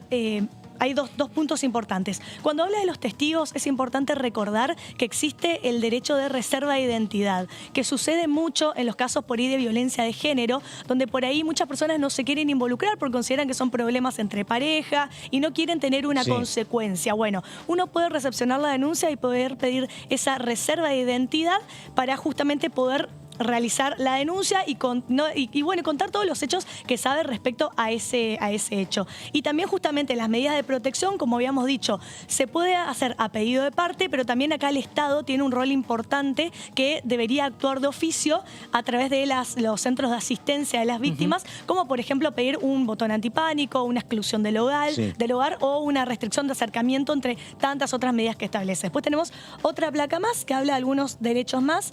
El inciso E dice, a ser asistida en forma especializada. Acá habla del equipo interdisciplinario y la importancia que tiene justamente la víctima de contar con la contención psicológica, la contención psiquiátrica y también con un asistente social, ¿no? Después tenemos el otro inciso, dice, a ser informada sobre sus derechos cuando realice la denuncia en su primera intervención en el procedimiento. Esto es sumamente importante, a ser informada de sus derechos, porque las víctimas tienen el derecho de constituirse como querellantes y como actores civiles. Y es esa figura que se hace a través de un abogado, a través de la presentación de un escrito, donde la víctima va a poder impulsar el proceso, podríamos decir, a la par que el fiscal. Luciana, perdóname, esto cumplió 5 años de vigencia de esta ley. Y decime, ¿qué evaluación hacen los responsables de cómo funciona esto? Porque viste que a veces trasladar el marco legal a la vida cotidiana a veces no es lo mismo. Bueno. Digo, ¿qué evaluación hacen cuando hablas con ellos? ¿Están conformes? ¿Dicen que hay que mejorar? ¿Dicen que funciona en alguna provincia sí, en otra no? Mira, yo tuve la posibilidad de asistir y cubrir justamente con el canal, que ahora vamos a ver unas imágenes y un tape seguramente cuando termine, de lo que fue la presentación del Manual de Derechos y Garantías de las Personas Víctimas de Delitos que lo hicieron acá en el auditorio. En ese día estuvieron invitados muchos familiares que fueron víctimas, que justamente son víctimas porque tienen muchos hijos que fueron brutalmente asesinados, hijos e hijas. Ahí uno puede escuchar y puede ver que realmente hay muchas deficiencias del sistema y que realmente desde la toma de la denuncia en la comisaría hasta la información de los derechos, hasta el impulso dentro de la etapa de instrucción. En una comisaría, saben que esto existe y es trabajoso que sepan, me parece. Sí, efectivamente. Es falta de capacitación también y de cumplimiento estricto de la ley. Por eso es importante que todas las personas conozcan sus derechos y también es muy importante este manual porque te lo explica de manera fácil y sencilla porque muchas veces cuando hablamos de leyes tiene que ver con una cuestión técnica jurídica que quizá al que no está en el tema le cuesta comprender a un familiar. ¿Sabes qué pasa? Vincularte con esto, la gente es de por sí me parece que es un poco reacia. Es como decir, che, averigua cómo son los seguros.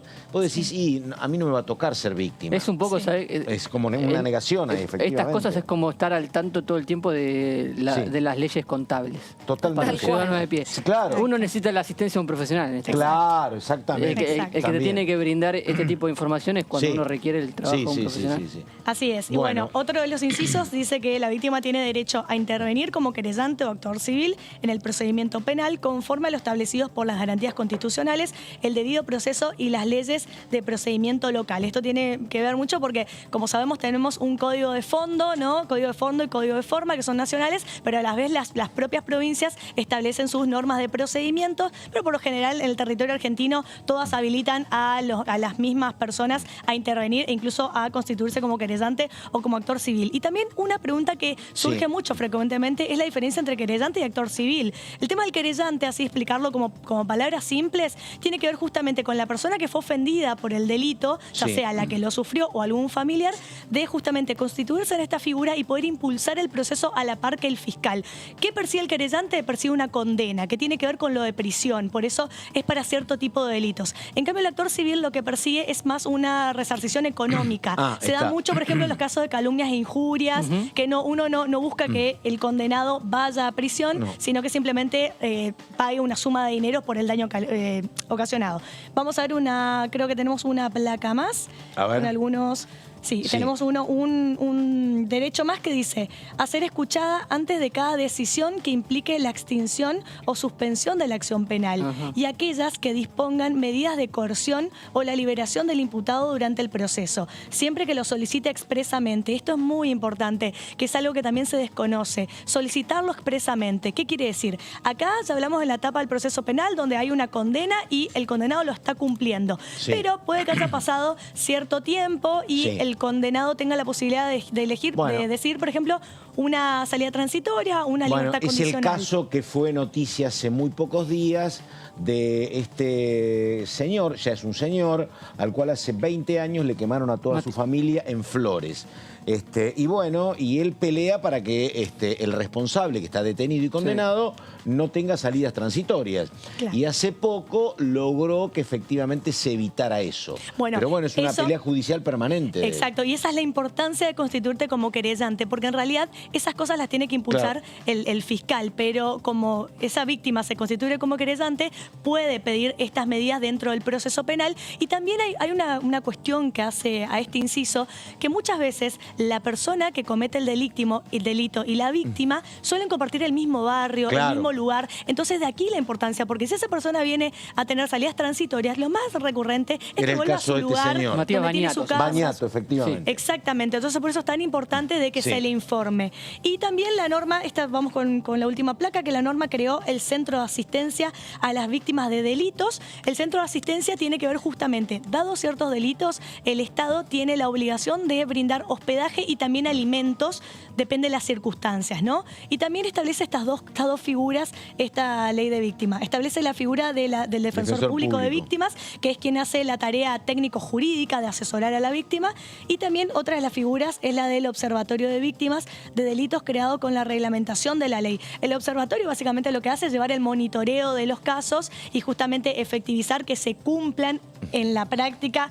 Esto es lo que dice la letra de la ley. En la práctica por ahí hay cosas que se cumplen, cosas que no, pero lo cierto es que la ley establece estas tres figuras importantes y que hace justamente al derecho de las víctimas, que como dijimos, podríamos decir que cambia el paradigma, porque las víctimas siempre tuvieron un rol pasivo. Con esta ley vienen a tener un rol activo dentro del proceso penal. Defensor público de víctimas no hay designado, me parece, Estoy buscando eso, justamente. No hay, porque... No, bueno, sí, escúchame. Tardan mucho en designarse. No, pero perdóname, si hace 15 años que no tenemos defensor del pueblo, así que... Tardamos otros 13 en tener los niños. De víctimas, efectivamente. Así es. Bueno, lo tenemos hablando a Gutiérrez, Luciana, por ahí. Lo tenemos hablando a Gutiérrez, que va a dar el cierre de este tema y va a explicar justamente la presentación de este manual de Derecho y Garantía de las Víctimas, ¿no? Luciana Fernández Sosa. Gracias, Luciana. Muchas gracias a ustedes. Hasta cualquier momento. Bueno, tenemos en cualquier momento entonces algún audio sobre esta cuestión. Mientras tanto, en un rato también tenemos la presencia de un dirigente social, porque es como una cuestión que está como muy metida en el debate público. La gran cuestión es la cuestión económica, lo que va a hacer o no Batakis, y todo esto que se está desarrollando a partir de lo planteado en su momento, como decía Laura, por Cristina Fernández, y hay varios debates. Hoy, por ejemplo, se está preparando ahora una marcha de reclamo de varias organizaciones planteando su queja por lo que pasó con allanamientos en la provincia de Jujuy y en la provincia de Buenos Aires también. Hoy hicieron una conferencia de prensa aquí. Exactamente, claro. En la Cámara de Diputados. La corriente clasista combativa con diputados que tienen dentro del Frente de Todos. Sí, claro, está Juan Carlos y está Alderete, exactamente. Con mucha presencia de diputados oficialistas también. Así que sí, estuvo presente aquí esa conferencia de prensa.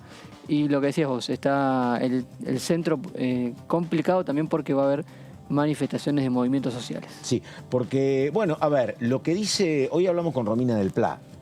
Encima de todo este lío, Romina del Pla dice que estos allanamientos comienzan porque Cristina Fernández señaló que era un momento en el cual las organizaciones sociales tenían que cederle paso a los municipios y que, en todo caso, el control de lo que eran los planes tenía que estar a cargo de las municipalidades y no de los movimientos sociales. Dice Romina del Pla que lo que está pasando con los allanamientos, que eran allanamientos pendientes de la gestión del gobierno de Cambiemos, que habían quedado demorados. Esto es parte, dice ella, de una avanzada de lo que dijo la vicepresidenta. En el medio están, porque claro, ella se puede oponer, es diputada del Frente de Izquierda, pero Alderete, por ejemplo, es un diputado del oficialismo.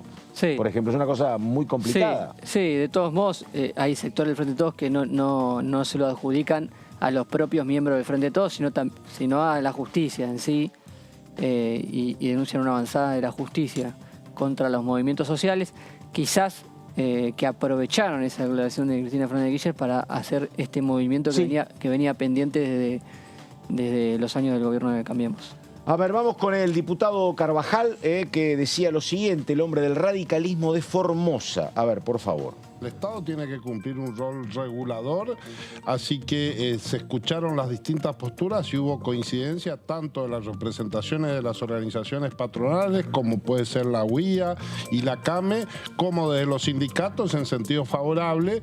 También la experiencia de Santa Fe, donde hay legislación local que ya utiliza estos mecanismos, y hubo coincidencia en que son un ámbito beneficioso que permite establecer ámbitos de acuerdo entre los sectores del trabajo y los sectores empresariales para mejorar la calidad de vida de los trabajadores en lo que hace a las condiciones de seguridad y también a lo que se decía recién, a lo que pueden ser las situaciones a veces de conflicto por cuestiones de violencia, etc.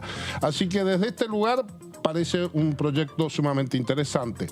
Hay puntos de conflicto. Claro, eso le iba a preguntar. Los puntos de conflicto, a ver, por un lado creo que hay una interna sindical ahí entre lo que este es un proyecto, uno de los proyectos realizados por el diputado Yasky, que como sabemos viene de la CTA, con una concepción gremial. La posición oficial que hubo parte de la CGT fue diferente en cuanto a lo que es el sistema de quienes representan a los trabajadores. Este es un tema que va a haber que discutirlo. Y también los sectores empresariales introdujeron, y creo que muy razonablemente, alguna consideración respecto a tener en cuenta el tipo de actividad y el volumen del negocio de la actividad. Digo, a ver, por ejemplo, en un kiosco que hay 2 empleados, ¿se justifica tener un delegado? Vamos un poquito más arriba, en un comercio que tiene 4 o 5 empleados, ¿se justifica tener un comité mixto o tenemos que pensarlo como un instrumento para empresas de mayor porte o también eventualmente, aunque quizás sean más pequeñas, pero que haya mayores riesgos profesionales? Por eso habla de más de 100 personas, ¿no? Claro, no, en realidad comienza el proyecto, no hace esta diferenciación, lo contempla, digamos, la cantidad de delegados es de acuerdo a la cantidad de empleados que hay distintos números porque hay varios proyectos. Me parece que ese es un tema afinarlo. Bueno, ahí estamos con el diputado Carvajal, un ex hombre de la justicia de Formosa, y en un rato vamos a estar hablando también de esto que, repito, me parece que es bastante llamativo, que la discusión por demasiados son los problemas económicos, demasiadas son las diferencias políticas que hay en el gobierno, demasiado ruido con las renuncias para que encima parezca mezclado este tema de los choques con los movimientos sociales, pero enseguida un representante del movimiento Evita. A ver, presentación y estamos.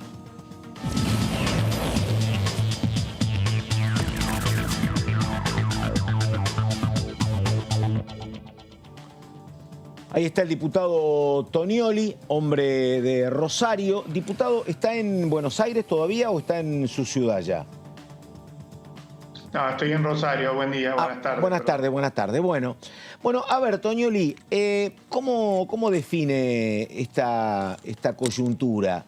Yo decía que había como mucho lío económico, cambio de ministros, puja entre la vice y el presidente, y encima este ruido en torno a los movimientos sociales, si es trabajo genuino, si no es trabajo genuino. Hubo allanamientos en Jujuy. Luis Delía dice que la responsabilidad de la vicepresidenta. ¿Cómo define usted el momento? A ver. A ver, bueno, en términos generales, ¿no? Es un momento complejo. El otro día me encontré con un industrial de acá, de la provincia de Santa Fe, y me decía, desde su perspectiva, por supuesto, que es la de la actividad productiva, ¿no? Anda mejor el país que el gobierno, me decía. Mirá vos. Y la verdad que en algún punto expresa una situación dual que estamos viviendo. Por un lado hay sectores de la actividad productiva, la industria en todas sus facetas es una de ellas, que están mostrando claros signos, no de ahora, de hace más de un año, cuando salimos de la etapa más restrictiva de la pandemia, o cuando hubo que tomar esas medidas restrictivas a la circulación. Cuando salimos de esa etapa, hay una serie de actividades que han tenido una mejora sustancial, que han empezado a producir, que han generado empleo y que están desarrollándose con total normalidad, y te diría que mejorando incluso indicadores no solo pre-pandemia, sino pre-recesión de la segunda etapa del gobierno de Macri. Por el otro lado, bueno, vemos una situación en la base social más compleja, que tiene que ver con el impacto indudable, ¿no es cierto?, de la inflación, que es un producto también, ¿por qué no?, de las enormes desigualdades que la pandemia ha desnudado, y las medidas en muchos casos que también tuvimos que tomar para confrontar o para enfrentar esa situación crítica de la pandemia, y que genera graves problemas sociales. Este es el lado B del escenario que estamos viviendo, ¿no? Y en ese lado B también están las turbulencias políticas a las que uno no puede hacerse el sonso, que existen, efectivamente, que uno aspira, y aparentemente en estos últimos días parecen haberse ordenado un poco, lo que no quiere decir que no haga falta, y yo creo que sí hace falta discutir en profundidad muchísimos temas, porque el peronismo es una fuerza política movilizada con muchísimos sectores, con miradas muchas veces contrapuestas, con matices, con divergencias. Lo que hay que buscar es la forma de tramitar esas divergencias, esos matices de la mejor manera posible, y que el resultado de la síntesis que se logre sea positivo para la Argentina, para el país, ¿no? Y de alguna manera poder darle cauce y resolución y síntesis a estos dos escenarios, o este escenario bifronte que estamos afrontando, ¿no? Diputado, ¿cómo le va? Marco Giorgetti, lo saludo. En esa discusión interna del Frente de Todos, que se da en el gobierno y también se da en los bloques parlamentarios, apareció durante el último tiempo, a raíz de las declaraciones de la vicepresidenta, el tema salario básico universal. Ustedes, o vos que participás activamente en uno de los movimientos sociales que componen el Frente de Todos, que es el Movimiento Evita, ¿qué posición tienen frente a eso? Te pregunto puntualmente sobre este proyecto de salario básico universal, y si el día martes colgaste el cartelito que pedía por el salario básico en tu banca. No lo colgué, pero soy uno de los que acompaña ese proyecto, y es no lo colgué porque entre las idas y vueltas de la sesión del miércoles me quedé sin cartelito, no del martes, perdón.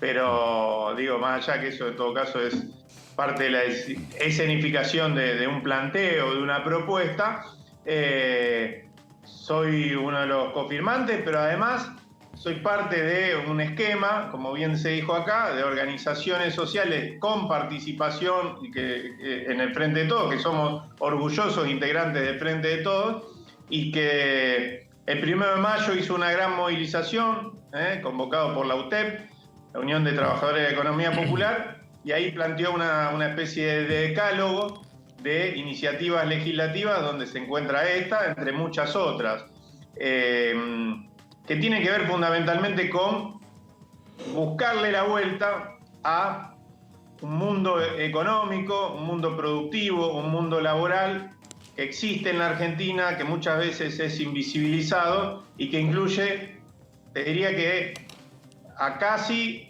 la mitad de la población económicamente activa. Hoy en la Argentina tenemos 6 millones de trabajadores y trabajadoras dentro de la actividad privada en relación de dependencia, 2 millones dentro de esa misma actividad privada como empleados, pero sin registrar. Los 6 millones que dije antes eran registrados, 2 millones sin registrar, 3 millones y medio como empleados públicos, y el resto son los 8, 9, 10, 11 millones de compatriotas que son los que fueron a tramitar el IFE. Es decir, trabajadores y trabajadores sin patrón, que se inventaron su propio trabajo, que en algunos casos, no en todos, viven con muy pocos ingresos. Es decir, trabajadores de economía popular no quiere decir siempre trabajadores pobres, ¿no? En muchos casos sí, en otros no. Y que ahí sí, en esto hay una coincidencia total en esos sectores, o hay algo que los unifica, que no están bajo la mayoría de ellos, salvo aquellos que están anotados, por ejemplo, en el monotributo, ¿no es cierto?, como actividad exclusiva. El resto no están bajo ninguna forma de protección social, dentro de ningún sistema de protección social tal cual lo conocemos los argentinos que estamos en relación de dependencia o que trabajamos en blanco. Hay una batería de proyectos que apuntan a distintos niveles de ese mundo de los trabajadores de la economía popular, darle alguna respuesta, porque las miradas más optimistas, como por ejemplo la que puso hace 2 meses, parece que fue otro siglo, pero hace 2 meses, el ex ministro de Desarrollo Productivo, Matías Culfas, cuando presentó el Plan Productivo Argentina 2030, desde esa mirada, quizá la más optimista de esta etapa, se planteaba, o se sigue planteando, la creación de 2 millones de puestos de trabajo dentro de la actividad privada registrada de acá a 8 años, para el 2030. Si hablamos de 2 millones y hablamos de que hay 8, 9, 10, 11 en la economía popular, estamos diciendo claramente que aún creciendo a tasas chinas, este capitalismo que hoy conocemos, el que nos toca en suerte, que es un capitalismo que premia la especulación y no la generación de empleo, evidentemente no va a alcanzar, aún en esas previsiones, las más positivas, las más optimistas, a incorporar al empleo registrado a esos millones de compatriotas. Entonces, ¿qué decimos nosotros?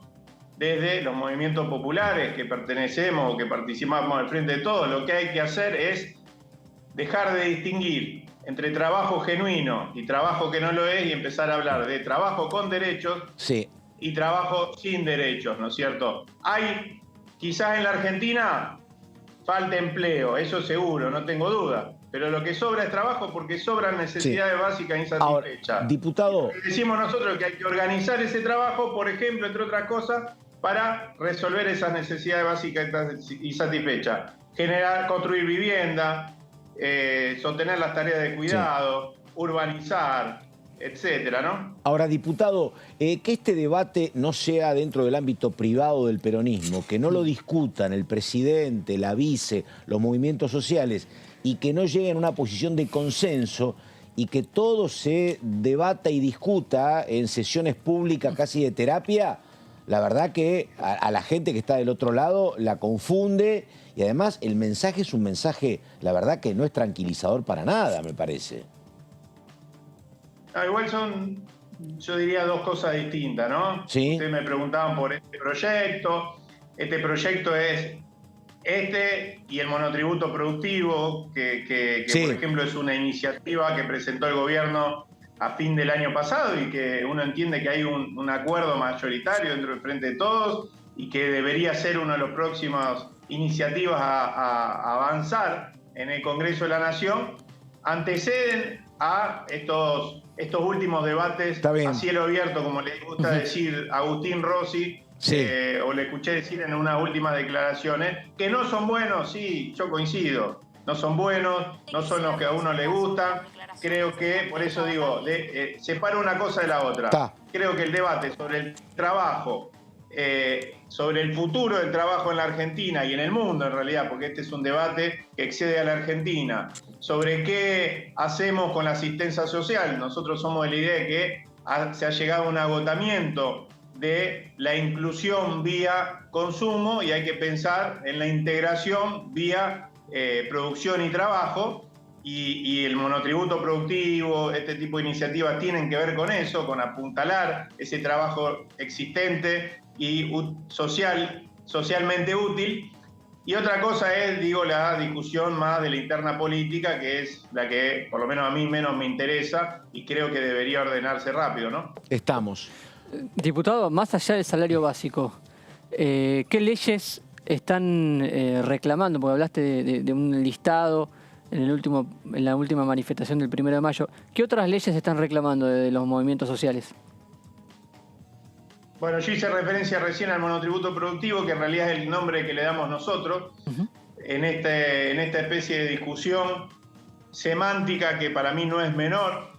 Preferimos hablar de monotributo productivo y no monotributo inclusivo, porque estamos hablando de trabajadores y trabajadoras, es decir, no estamos hablando de de crear trabajo, sino de reconocer el trabajo existente, y esto es un puente de inclusión fiscal para millones de compatriotas que hoy no están bajo ningún régimen de seguridad social y que vía una exención del pago de los distintos componentes del monotributo durante una cantidad de años y la posibilidad de, durante otros tantos, poder generar convenios para también una reducción, lo que se intenta hacer a través de este proyecto es incluir fiscalmente, atraer, incluir fiscalmente a millones de compatriotas para que empiecen a poder acceder a aportes jubilatorios, a inclusión privilegiada en algunos programas de salud nacionales, y el componente impositivo también está cubierto ahí, y de esta manera puedan empezar a tener acceso a lo que no tiene acceso hoy un trabajador de la economía popular, que es la posibilidad de acceder al crédito, la posibilidad de acceder a presentarse a un programa de vivienda, la posibilidad de tener los beneficios que tiene un trabajador registrado. Para nosotros es un primer capítulo de una serie de iniciativas. Hay otra que en realidad está confeccionando el Gobierno Nacional, que es de apuntalamiento, de fortalecimiento. Lo anunció Alberto y lo dijo, expuso algunos de los aspectos de ese proyecto el 1 de marzo, cuando se presentó en el Congreso de la Nación, que básicamente lo que propone es generar o jerarquizar ese mundo económico a través de la posibilidad del acceso a herramientas, a créditos bancarios y no bancarios, a distintas alternativas como el crédito, si ya hice referencia al crédito, como el acceso a otros circuitos de comercialización, etc. Para nosotros son toda una batería de herramientas importantísimos para el sector, ¿no? Después está en ese decálogo algunos proyectos que ya tuvieron discusión previa en el Congreso en distintas etapas, como por ejemplo la prórroga de la emergencia territorial indígena, que evitaría eventualmente, esta prórroga en realidad ya se venció a fin de año, se prorrogó por decreto, nosotros creemos que hay que hacerlo por ley para que se sostenga en el tiempo, no importa quién gobierne, su vigencia evita el desalojo de una multiplicidad importante de comunidades indígenas que están en riesgo hoy en distintos lugares del país. Bueno, hay una serie de planteos dentro de ese decálogo que tienen que ver con demostrar de alguna manera que hay un mundo productivo o una economía de una velocidad que es la que hemos abordado con toda esta batería de leyes que nosotros acompañamos. A mí me toca estar en la Comisión de Industria y la verdad es que he participado activamente en la defensa de cada una de estas iniciativas, desde el Compra Argentino, que bueno, no tuvo todavía tratamiento en el recinto, pero que ya tiene dictamen, pasando por la Ley de Inversiones Automotrices, la Ley de Bio y Nanotecnología. Ahora se inició la discusión sobre la Ley Agrobioindustrial, es decir, una batería de iniciativas que nosotros acompañamos, que creemos que tienen que ver con algunos sectores del gran capital, que es importante que pueda seguir creciendo, desarrollándose, generando empleo, pero también entendemos que es nuestro proyecto político, quedaría rengo si no aborda la realidad de millones de compatriotas que no la están pasando bien y que son un motor productivo también de la Argentina y que resuelven con sus labores cotidianas problemas y necesidades de nuestra comunidad. Repito, desde las tareas de cuidado, también hay iniciativas que tienen que ver con el reconocimiento de las tareas de cuidado, etcétera, hasta la construcción o la realización de obra pública a través de cooperativas y a través de los mismos vecinos de los barrios de todo el país, dentro de una batería enorme de iniciativas que creemos que deberían también ponerse en la agenda legislativa más urgente, ¿no? Muy bien, una última consulta, diputado. Hoy una conferencia de prensa de gente de la corriente clasista y combativa denunciando allanamientos. ¿También allanaron alguna oficina del movimiento Evita en algún lugar, en provincia de Buenos Aires o en Jujuy, o no, diputado? Hasta donde sabe, ¿no? No, en provincia de Buenos Aires no. La conferencia se inició, la convocatoria de esta conferencia se inició ayer por una serie de allanamientos que denunció nuestra compañía de bloque, Verónica Caliba, de la corriente clasista y combativa de la provincia de Salta, que denunció la reactivación de una causa orquestada, montada durante el macrismo. El macrismo tenía la costumbre, o algunos funcionarios del macrismo dentro de algunas áreas, que frente a alguna denuncia menor, administrativa, algo que tradicionalmente puede resolverse a través de las áreas correspondientes, que tiene que ver con la gestión, ¿no es cierto?, de la ayuda social, etcétera, inmediatamente, y como una forma de apretar a las organizaciones populares, judicializarlas, ¿no?, y montar todo un escenario alrededor de eso. Resulta que hay una causa del año 2017 que ahora una jueza de, si no me equivoco, de San Martín, provincia de Buenos Aires, ha decidido reactivar y desatar una serie de allanamientos, algunos hasta ridículos, en merenderos, incluso encerrando, ¿no es cierto?, a los vecinos, a las vecinas que están a cargo de esos merenderos y sometiéndolo a todo tipo de escarnio. Cuando se estaba convocando a esa reunión o a esa conferencia, se da empieza una brutal cacería en la provincia de Jujuy, a cargo de la policía y de la justicia adicta al autócrata, el gobernador Morales, que ya tiene una larga trayectoria en materia de persecución a las organizaciones populares, a los movimientos sociales. Recordemos que Milagro Sala ya lleva, si no me equivoco, 7 años detenida por ese mamarracho de justicia compuesta fundamentalmente por funcionarios en sus niveles más altos, que un día eran funcionarios de Morales y al día siguiente integraban la Corte Suprema de esa provincia. Bueno, ha decidido, después de la visita del presidente de la Nación, o casualidad, el mismo día de la visita del presidente de la Nación por cuestiones humanitarias, a Milagro Sala en una cama de hospital, ese mismo día un fiscal inició un proceso judicial que tiene un segundo capítulo en el día de ayer, con unos 16, 17 allanamientos a dirigentes y dirigentas, a militantes de los movimientos sociales de la provincia de Jujuy. Uno de ellos el Movimiento Evita, la FOL, Nuestra América, bueno, una decena de movimientos sociales. Nosotros esto lo estamos denunciando. Hoy los compañeros y compañeras se sumaron, se acoplaron a esa conferencia de prensa. Estaban incluso sectores con la que la verdad no tenemos una afinidad política partidaria. Estaba el Frente Izquierda, por ejemplo, hasta los cayetanos, como se suele decir, la UTEP, Barrio de Pie, CCC, Movimiento Evita, distintas organizaciones, la misma Tupac Amaru, denunciando esta situación que para nosotros es gravísima. Y nosotros seguimos impulsando un proyecto que hemos acompañado de Federico Fagioli, que promueve la intervención federal de la justicia jujeña, porque creemos que es una vergüenza lo que está pasando. Muy bien, el diputado Eduardo Tonioli. Diputado, muchas gracias, buenas tardes y hasta cualquier momento. Chau, chau. Nos vemos, muchas gracias.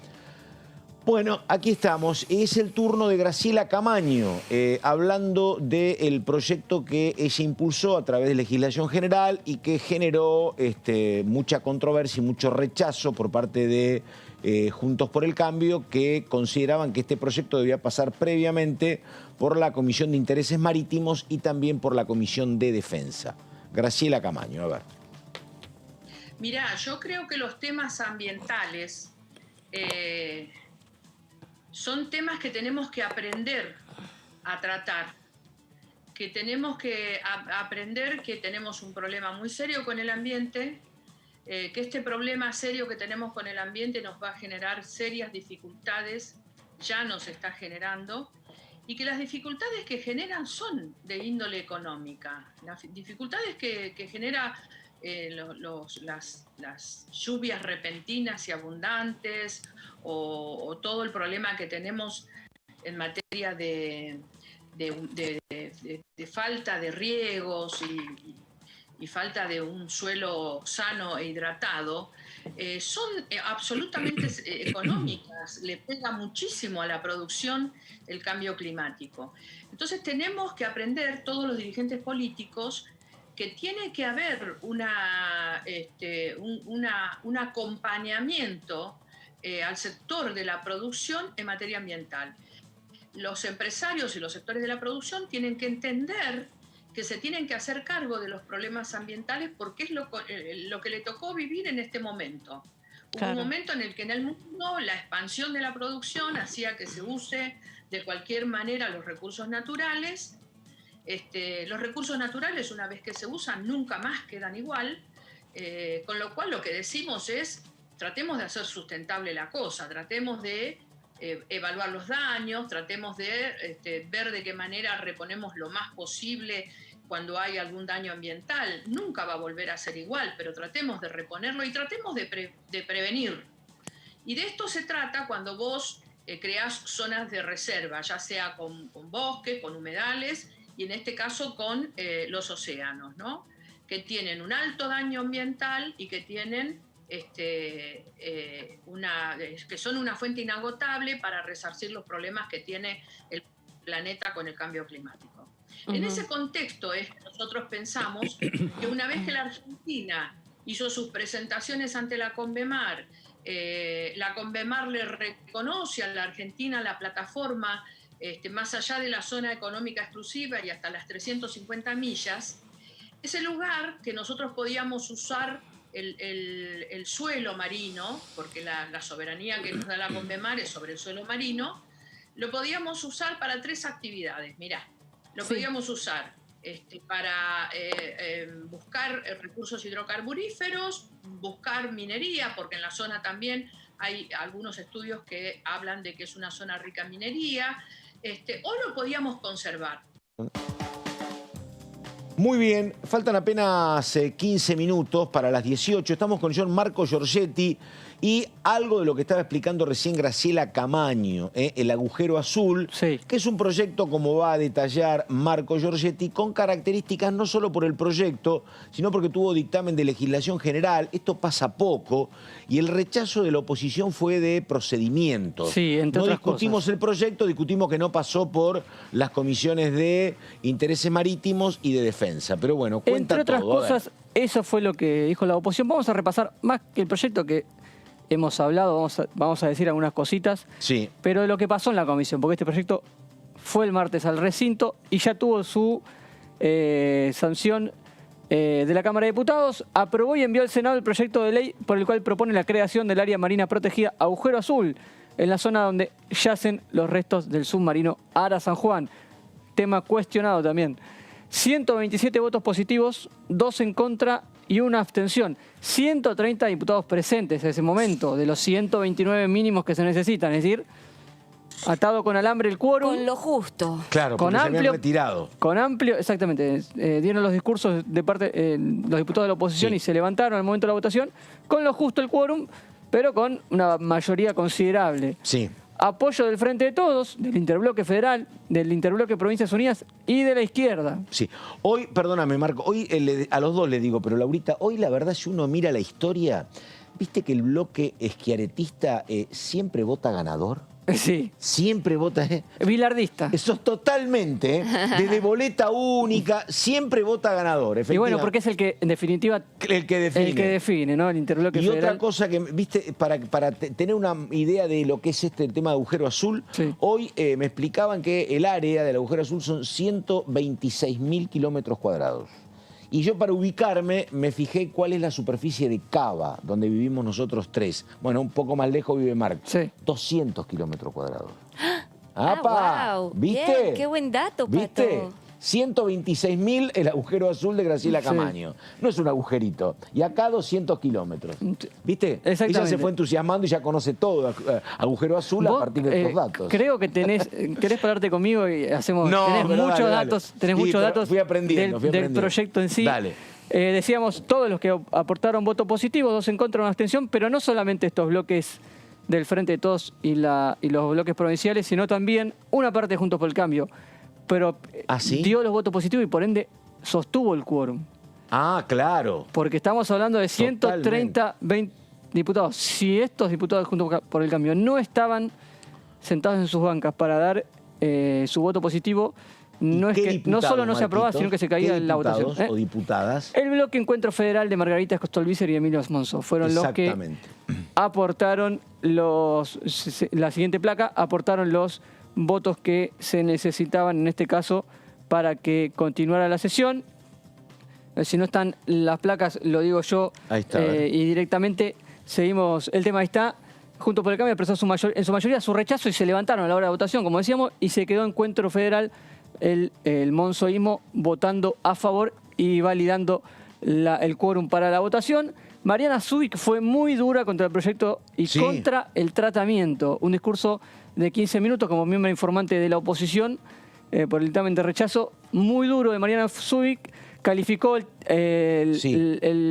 que pasó en las comisiones como una locura y un show, y resaltó que están a favor de las áreas protegidas, pero no que se legisle en este sentido en contra de la soberanía, y denunció que es una ley a favor del lobby pesquero y petrolero, que obviamente está en esa zona, hay una disputa. Y eso es porque lo que yo decía es que la verdad, la mala relación personal de Zubik y Camaño por este tema terminó empiojando la cuestión, porque Camaño se indignó cuando le dijo Zubik. Muy duro, no los puse porque fueron descalificaciones. Pero no entiendo por qué podría beneficiar al lobby pesquero y petrolero. Y Camaño tampoco, pero además lo que pasa es que hubo 2 notas en diarios muy importantes de Zubik. Le respondió Camaño, pero era un enfrentamiento casi personal, muy duro. Yo no lo puse porque me parecía que estaba fuera del debate en sí del proyecto, pero cruces con descalificaciones muy fuertes entre Zubik y Camaño al momento del debate, que no venía al caso, no venía al caso al momento de la votación. Tenemos para compartir después. No termino de entender por qué esto beneficiaría al lobby pesquero y petrolero.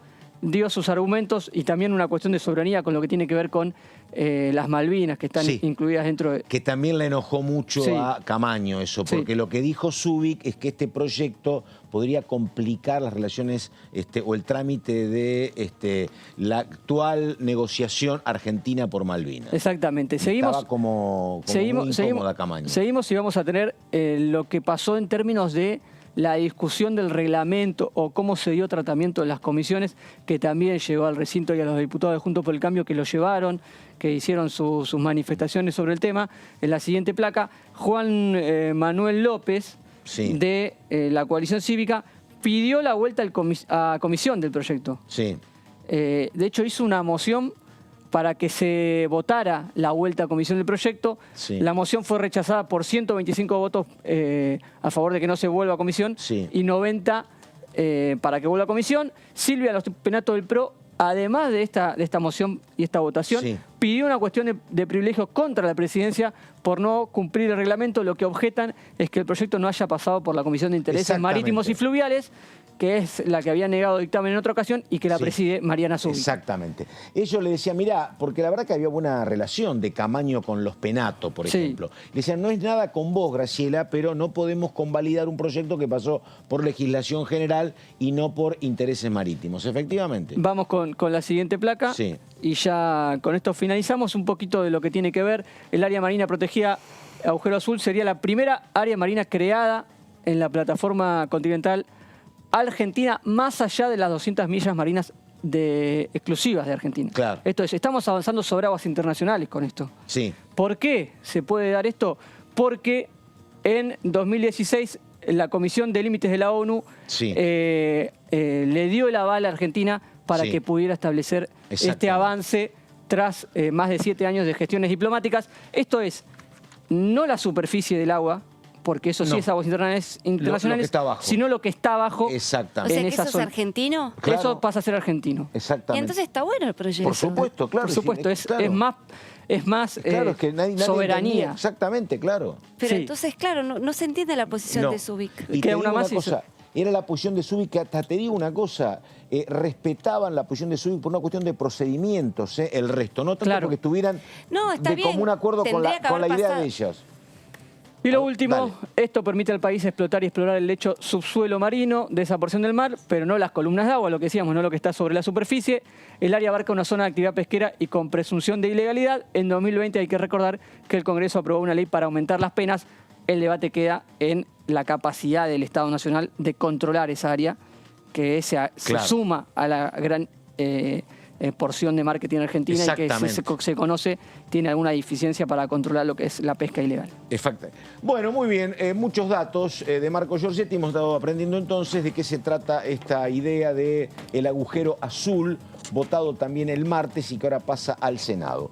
Tenemos que ir terminando. Enseguida la continuidad de TV. Llega nuestra compañera Amanda Alma y más compañeros. Así que bueno, hasta aquí llegamos. Marco Giorgetti, un gusto. Igualmente. Laura Serra, que hemos trabajado todos muchísimo. Serra, hasta la próxima. Dale, nos vemos. Muy bien, terminamos acá. Enseguida la continuidad de DTV. Nada más, gracias. Buenas tardes.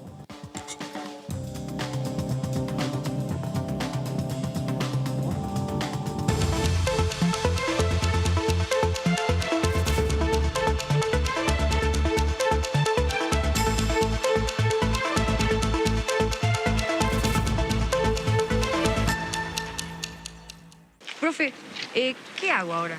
Ya usaron la netbook con Pitágoras. Tengo otra actividad. Si les doy la distancia hasta el mástil y también les doy el ángulo, ¿cómo calcularían la altura de la bandera? Tangente del ángulo por adyacente.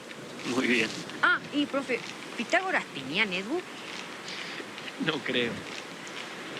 Pero queda entre nosotros. Este año, la bandera de la educación va a izarse más alto que nunca. La educación, nuestra bandera. Ministerio de Educación. Argentina Presidencia.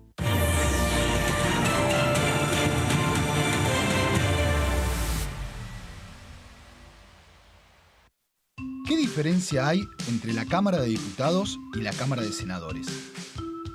La Cámara de Diputados representa al pueblo de la nación argentina. Esto significa que las provincias más grandes y con mayor cantidad de habitantes tienen muchos más diputados que las provincias más pequeñas. La manera de establecer las cantidades es proporcional. La Cámara de Senadores representa a las provincias. Cada provincia envía 3 senadores al Congreso Nacional. El total de senadores es 72, dado que las provincias argentinas son 24. Este es un número fijo. Por ejemplo, la provincia de Buenos Aires cuenta con 70 diputados nacionales y la provincia de Tierra del Fuego con 5. Pero tanto la provincia de Buenos Aires como la de Tierra del Fuego cuentan con 3 representantes cada una en el Senado de la Nación. Cada 2 años, el Congreso Nacional renueva la mitad de sus diputados y 1/3 de sus senadores nacionales. El mandato de los senadores es de 6 años, mientras que el de los diputados es más breve, dura solamente 4 años.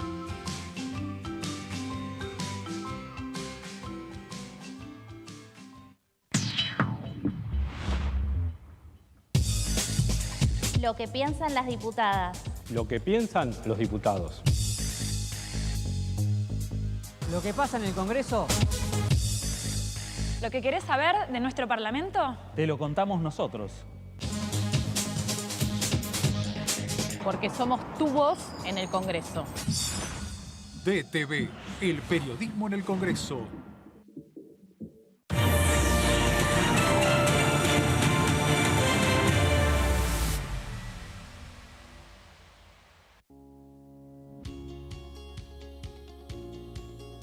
Cuando un proyecto de ley ingresa a la Cámara de Diputados, ya sea creado por un legislador, enviado por el Poder Ejecutivo o producto de una iniciativa popular, se trata primero en las comisiones correspondientes para luego ser tratado en el recinto por los diputados. Las comisiones son el ámbito de análisis y debate sobre los proyectos de ley conformadas por legisladores de distintos bloques. Hay 23 comisiones especiales que tratan temas específicos como el atentado a la AMIA y 45 permanentes que tratan temas vigentes como educación y salud. Un diputado puede formar parte de varias comisiones. Cada comisión se compone de un presidente, un vicepresidente y de 3 a 5 secretarios. La duración de los miembros de las comisiones permanentes y especiales es de 2 años. Para que la comisión funcione debe tener quórum, es decir, un mínimo de 15 y un máximo de 31 a 49 diputados. Las autoridades son elegidas por los propios integrantes de las comisiones, que a su vez son elegidos bajo consenso por sus propios bloques. Para que un proyecto sea tratado en el recinto, debe contar con el apoyo de la mayoría de los integrantes de esa comisión. Al finalizar una reunión de comisión, se dictamina sobre la pertinencia